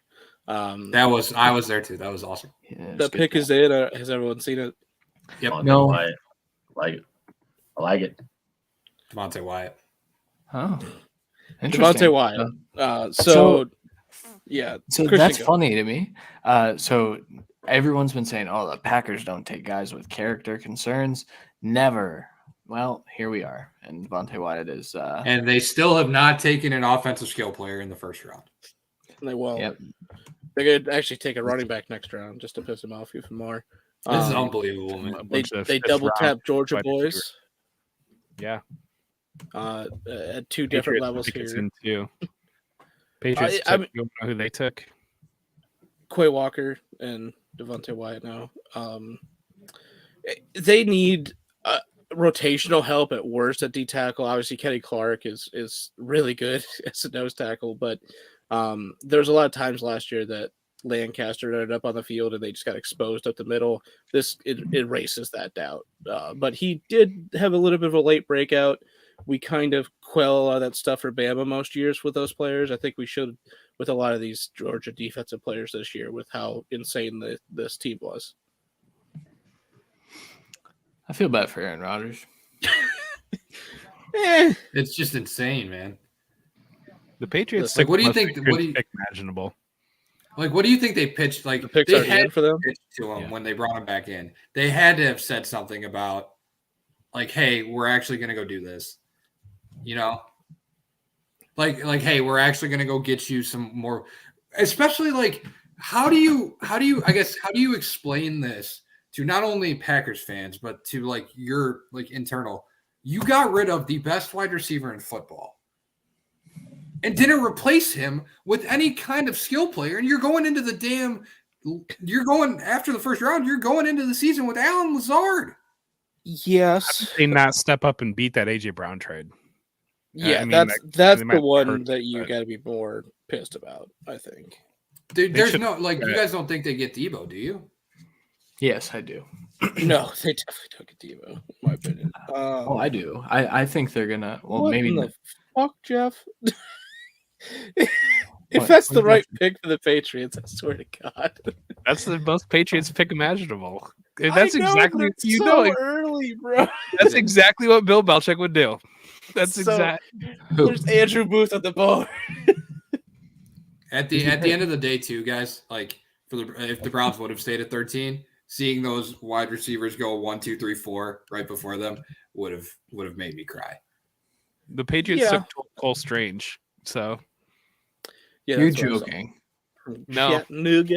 that's exactly what Bill Belichick. He gave away Shaq Mason, and then he took Cole Strange in the first round. So You know what's the worst It's part a about joke. this is the Patriots have a longtime beat reporter that I can't recall the name at this point, but he literally went on NFL Stock Exchange and was like, they don't draft linemen this early. The same as like the Bills, they just don't draft them this early. It's not where they value them, and then they pick Cole Strange.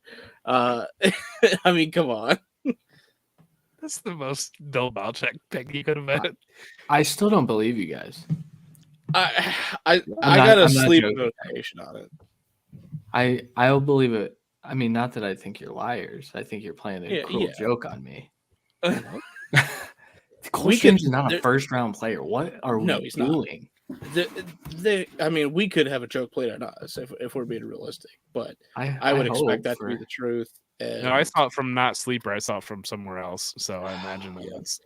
I want to. So So, that's I two didn't make a sources. graphic. I didn't make a graphic for Cole Strange because no, because he's a day two player.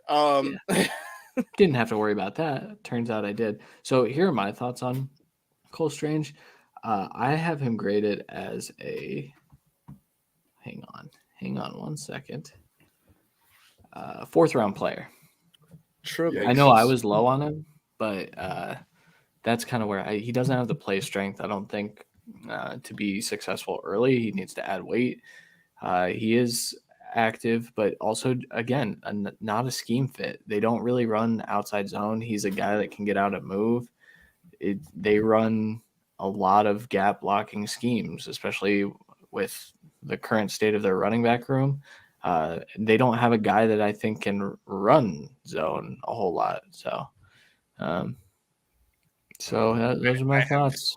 I have takes about Bill Belichick as a person, as a GM. I don't know.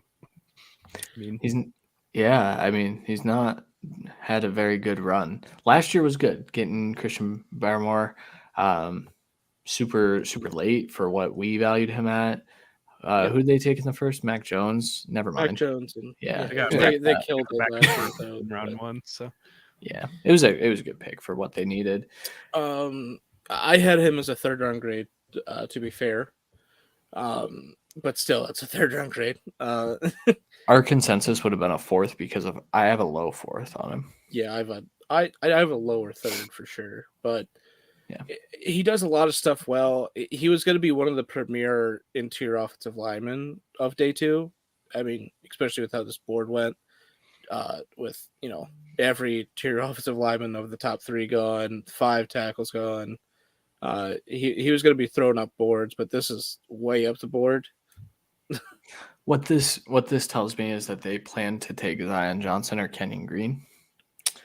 Yeah, which is what we were told they wouldn't do. So that's hilarious. Yeah, they planned to take him. They went off the board, and then they moved back, and then they took Cole Strange after they gave away Shaq Mason for a 5th rounder, right? For a 5th rounder, just highway robbery. Bill Belichick should probably retire. He should probably retire. I think he's kind of toast at this, but I am so here for the last the 5 years that he shouldn't be in charge. That I am so in for that. His senile years as a coach. His senile years as a personnel manager. I'm just definitely here for that. In all honesty, I'm just glad they didn't pick a receiver here. Because at a point you have to give, if it's not a receiver, you give Belichick a little bit of benefit of the doubt with stuff like this. This is clearly a reach, but if it works out, he's going to look like a genius. Like he always does. Tall, I feel like it's the most. That's what would happen. They can't. Now the Bengals. The Bengals would be smart with all these offensive linemen that have come off the board. The Bengals would be smart to get another skill position player because you know what? They're going to have to score. Kyler Gordon is who I need to take the Bengals. The Chiefs took Trent McDuffie, right? That was their first pick? Yes. This is going to Karlaftis or a wide I'm saying Pickens. I'm going to say Pickens. Pickens makes a ton of sense for how the Chiefs pick players. Or Boye Mafe. Or Arnold Ebiketie is the pick. I think, you already saw it. Or Loftus. Yep.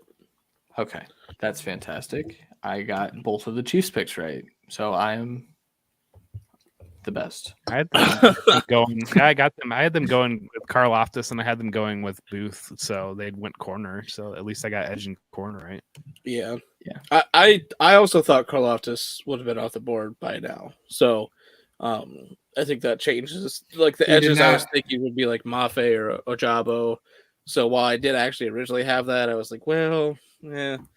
He did not look good in that Ohio State game this year. That's his worst game film. Ohio State ran him in circles. Ever. Yeah, I don't think he's ever had a worse game. Pretty much every other game he kind of dominated. I remember going into that game, I was nervous because I didn't think they would lose because it was it wasn't going to be the Purdue of 17 with Haskins, but I thought that Karlaftis could maybe cause a couple problems for Ohio State, and then 28-0 later, I'm like, I think we're okay. My favorite is when they show the highlights, especially the defensive lineman, and it's just an offensive lineman completely blowing a blocking scheme, and the defensive lineman just goes completely unblocked and blows up the running back, and it's that's a highlight. The offensive lineman that had no business going against this first-round NFL guy completely blew. That first one, and he just unblocked, blows up the running back. Yeah, I will say the Bengals pick is instantaneously in. Is this a So corner for- you think, Randy? For me, this is corner, and if it's Kyler Gordon's going here, 32. Now, in is my it opinion. is it him over Booth? Do you think? Honestly, I forgot Booth is there, but I think Gordon would fit them more. The Bengals, not the Vikings. No. Bengals adding Booth I- would be interesting for them. I think Booth actually fits better, but I also think that Booth's medicals are what have pushed him down the board for months now. So, But it's funny that his are just throwing him down the board, and Stingley went 3. it's And I'm sure at least there Stingley was can't able be, to like, test. vast difference. Stingley tested out of it though. You know, True. like he was able to run, and I think if Booth would have, I think Booth could have, and he just decided not to, which is kind of the problem, I think.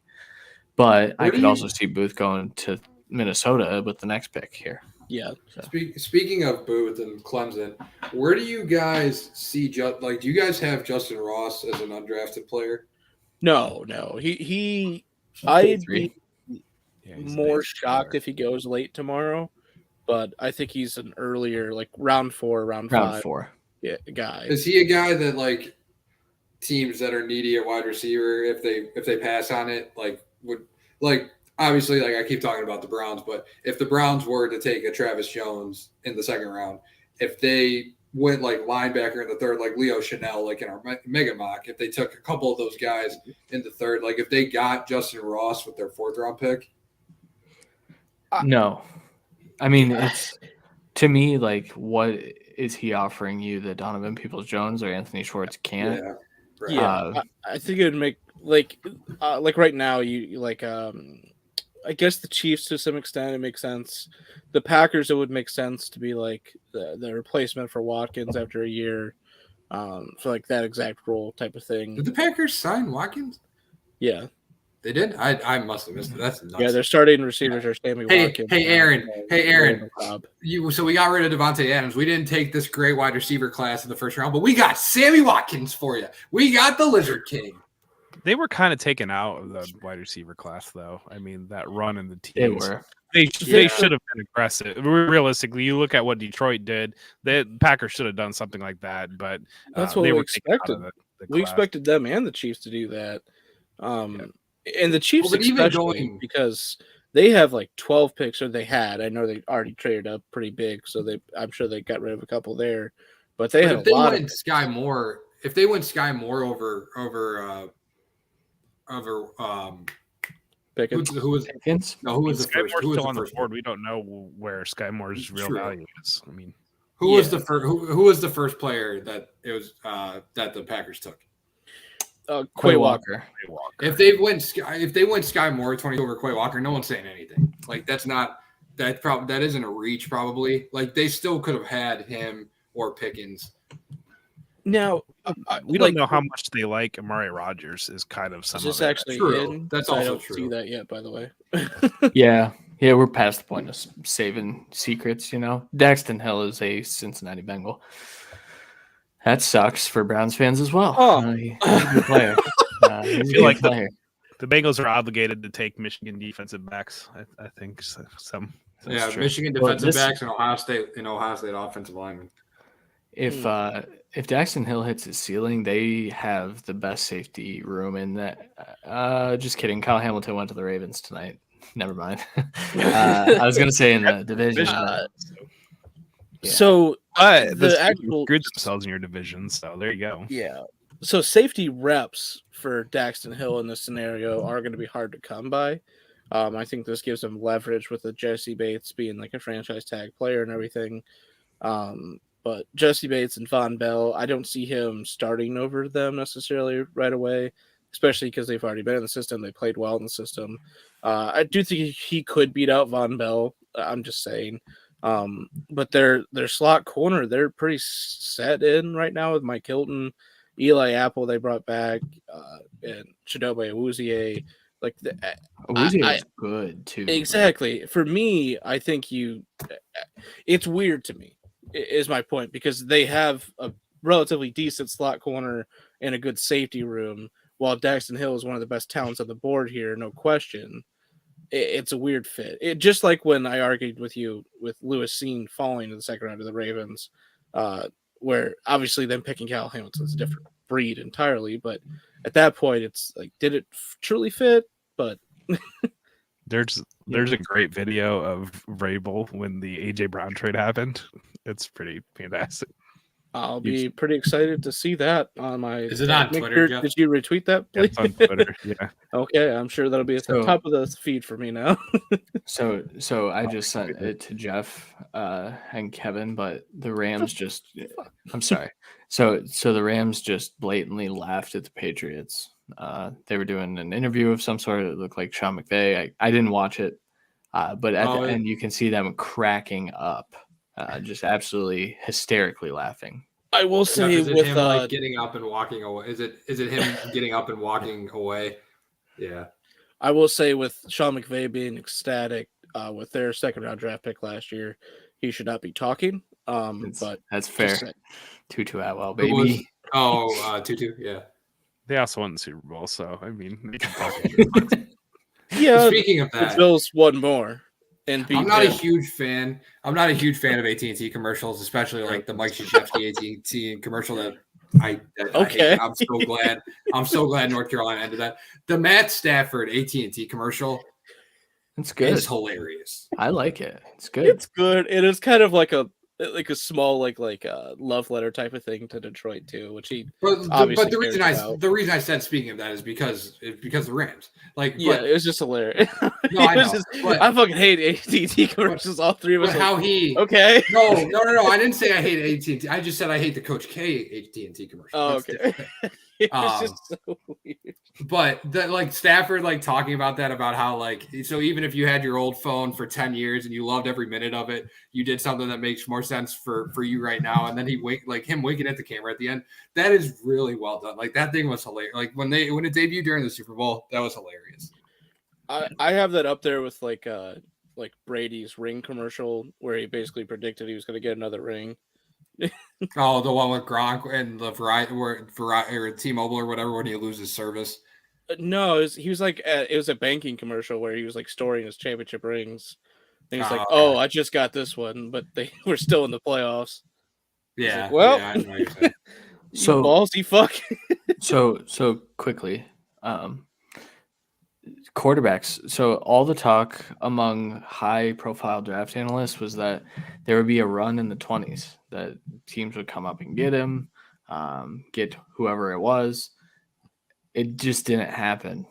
It did not happen, and the pick is in for the Vikings, and it's likely not a quarterback. If it's a quarterback, then Kwesi is off to a rough start. But I mean, what are we doing fantasy-wise with Malik Willis, Desmond Ridder, Sam Howell, Matt Corral? Carson Strong was never going to be fantasy relevant. I still think if Willis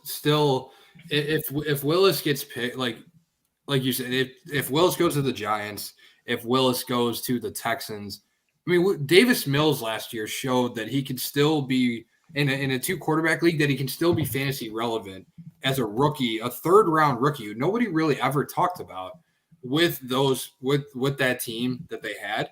So if Malik Willis, like with my prediction, if he gets drafted by the Texans at 38 or whatever pick it is, he can be relevant.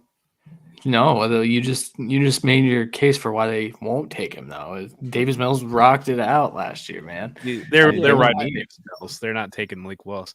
If Malik Willis goes to, I feel like the only place realistic, if he were to go to Seattle, I think that we could reasonably still be in. And Atlanta might be pretty interesting. If he goes to Atlanta and, you know, they've got that Kyle Pitts now, Drake London, if they get Calvin Ridley back, and they got Malik Willis. But again, you can't take him into 102 anymore. I think you've got to go wide receiver now. But where do you take him is the question. Well, I guess the question is like, is right now, is Kenny Pickett fantasy relevant? No, I don't think so. Not necessarily. I did see this pick kind of spoiled, so I did put it in. So just pay attention to the bottom there. Wait for it. Lewisine. What a fantastic pick. Oh my God. A great trade. I mean, if you're going to move out of there, I would have probably loved J-Mo on the Vikings, but you know, you move down a year and get Lewisine. Yeah. Obviously, again, same thing. They could have taken Kyle Hamilton at 12, but you move back, get a lot of capital for the future, and to help build this roster. Lewis Seen, an incredible safety to pair with Harrison Smith for the future. They really haven't had good safety play next to him since. I mean, I guess Anthony Harris played decent there. Good enough that he got a contract somewhere else, but this by far helps transcend like that back end. And obviously, they still need to get the corner of the future, but this helps the development of that corner and helps the aging process of Patrick Peterson necessarily. Well, they're going to get Andrew Booth in 2 picks as well, or Kyler Gordon. Yep, most likely. And I think this means, oh boy, Tampa. I don't think they go Travis Jones. Brees Hall. Petrie or Brisker, maybe there. It's going to be Brees. It's going to be Malik Willis if they're smart. Yeah. Let them learn from Brady for a year. How crazy! Like what a dichotomy. To go him over like Logan, but to go him over like a Logan Hall or Travis Jones, that would be kind of odd, wouldn't it? I think I actually sneaky. That's a good call. I think Logan Hall actually makes more sense. Logan Hall makes more sense. Looking for. Yes. But Parham would be a little bit of a reach, but we've seen that with offensive line. Yeah. No.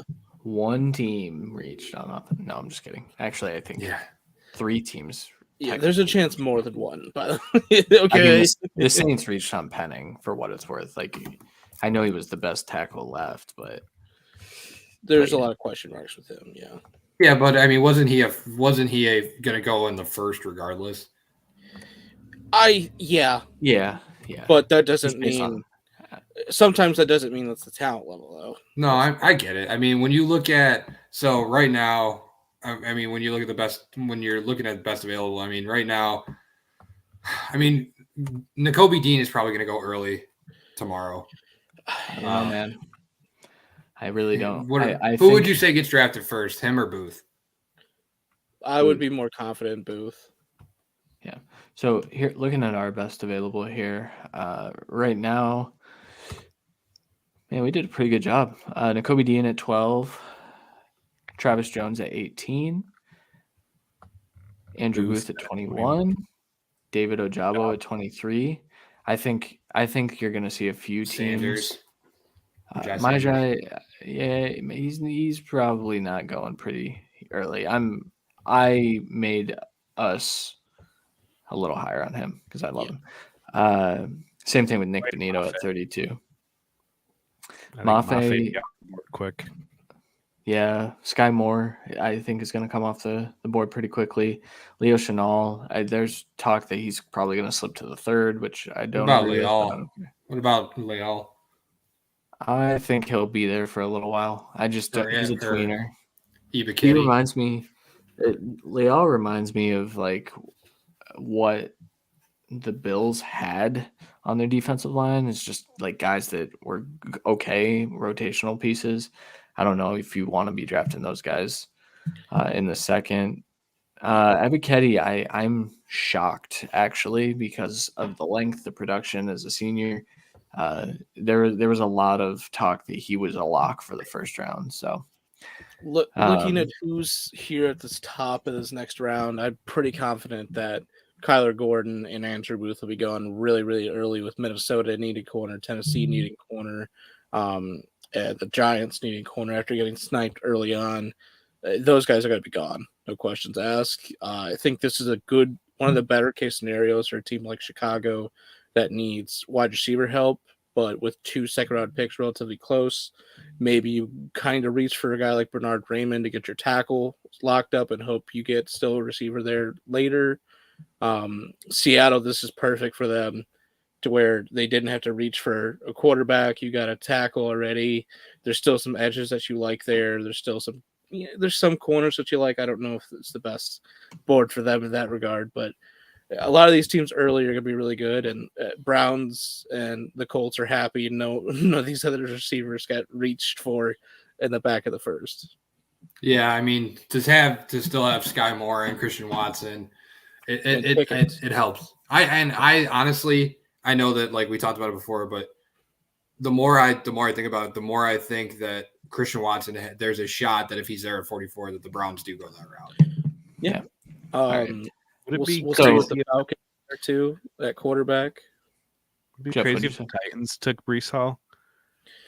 It would be crazy. They might take Malik as well.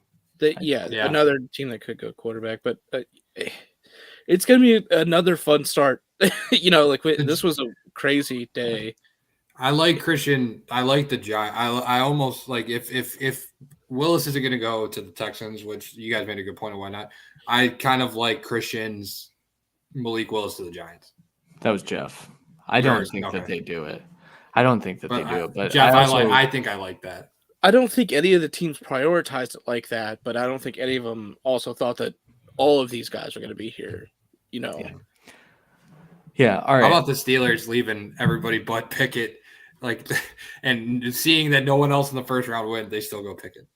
Steelers suck. That pick sucks. You signed Mitch Trubisky and then you drafted him. Yeah, terrible. Yeah. All right, guys. So we're gonna hop off here.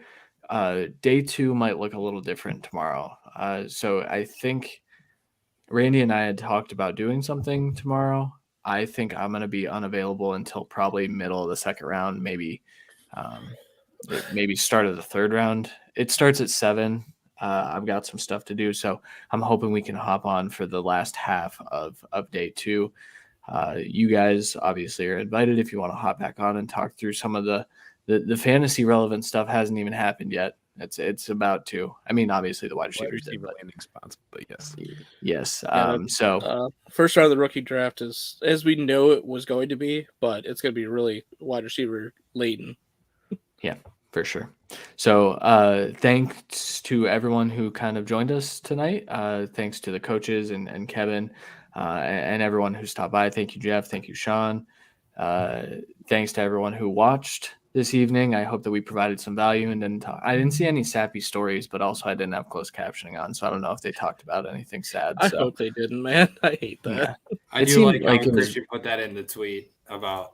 Yeah, I mean, first of all, I don't know the sad stories, so I can't talk about them, but also no one wants to hear about that. It looked like they had some good analysis, but normally the really sappy stories come on day 3, so. True. Yeah, the guys the guys that were like walk-ons and just like finally got to play their senior year and yeah. Does anyone have any parting thoughts before we go to sleep? Because I have to work in the morning. No. Steelers are idiots. Okay. Jeff? Again, other than that, the Jets absolutely killed the first round. Have a good night. Compared to what the Jaguars did. All right, guys. Well, that'll do it for the Cut Draft Show, night 1. We will be back probably in some form tomorrow, but we'll tweet out or whatnot. But thanks again for joining us. For Jeff Bell, Sean Ward, and Randy Hall, I'm Christian Williams. We'll talk to you guys then. Later.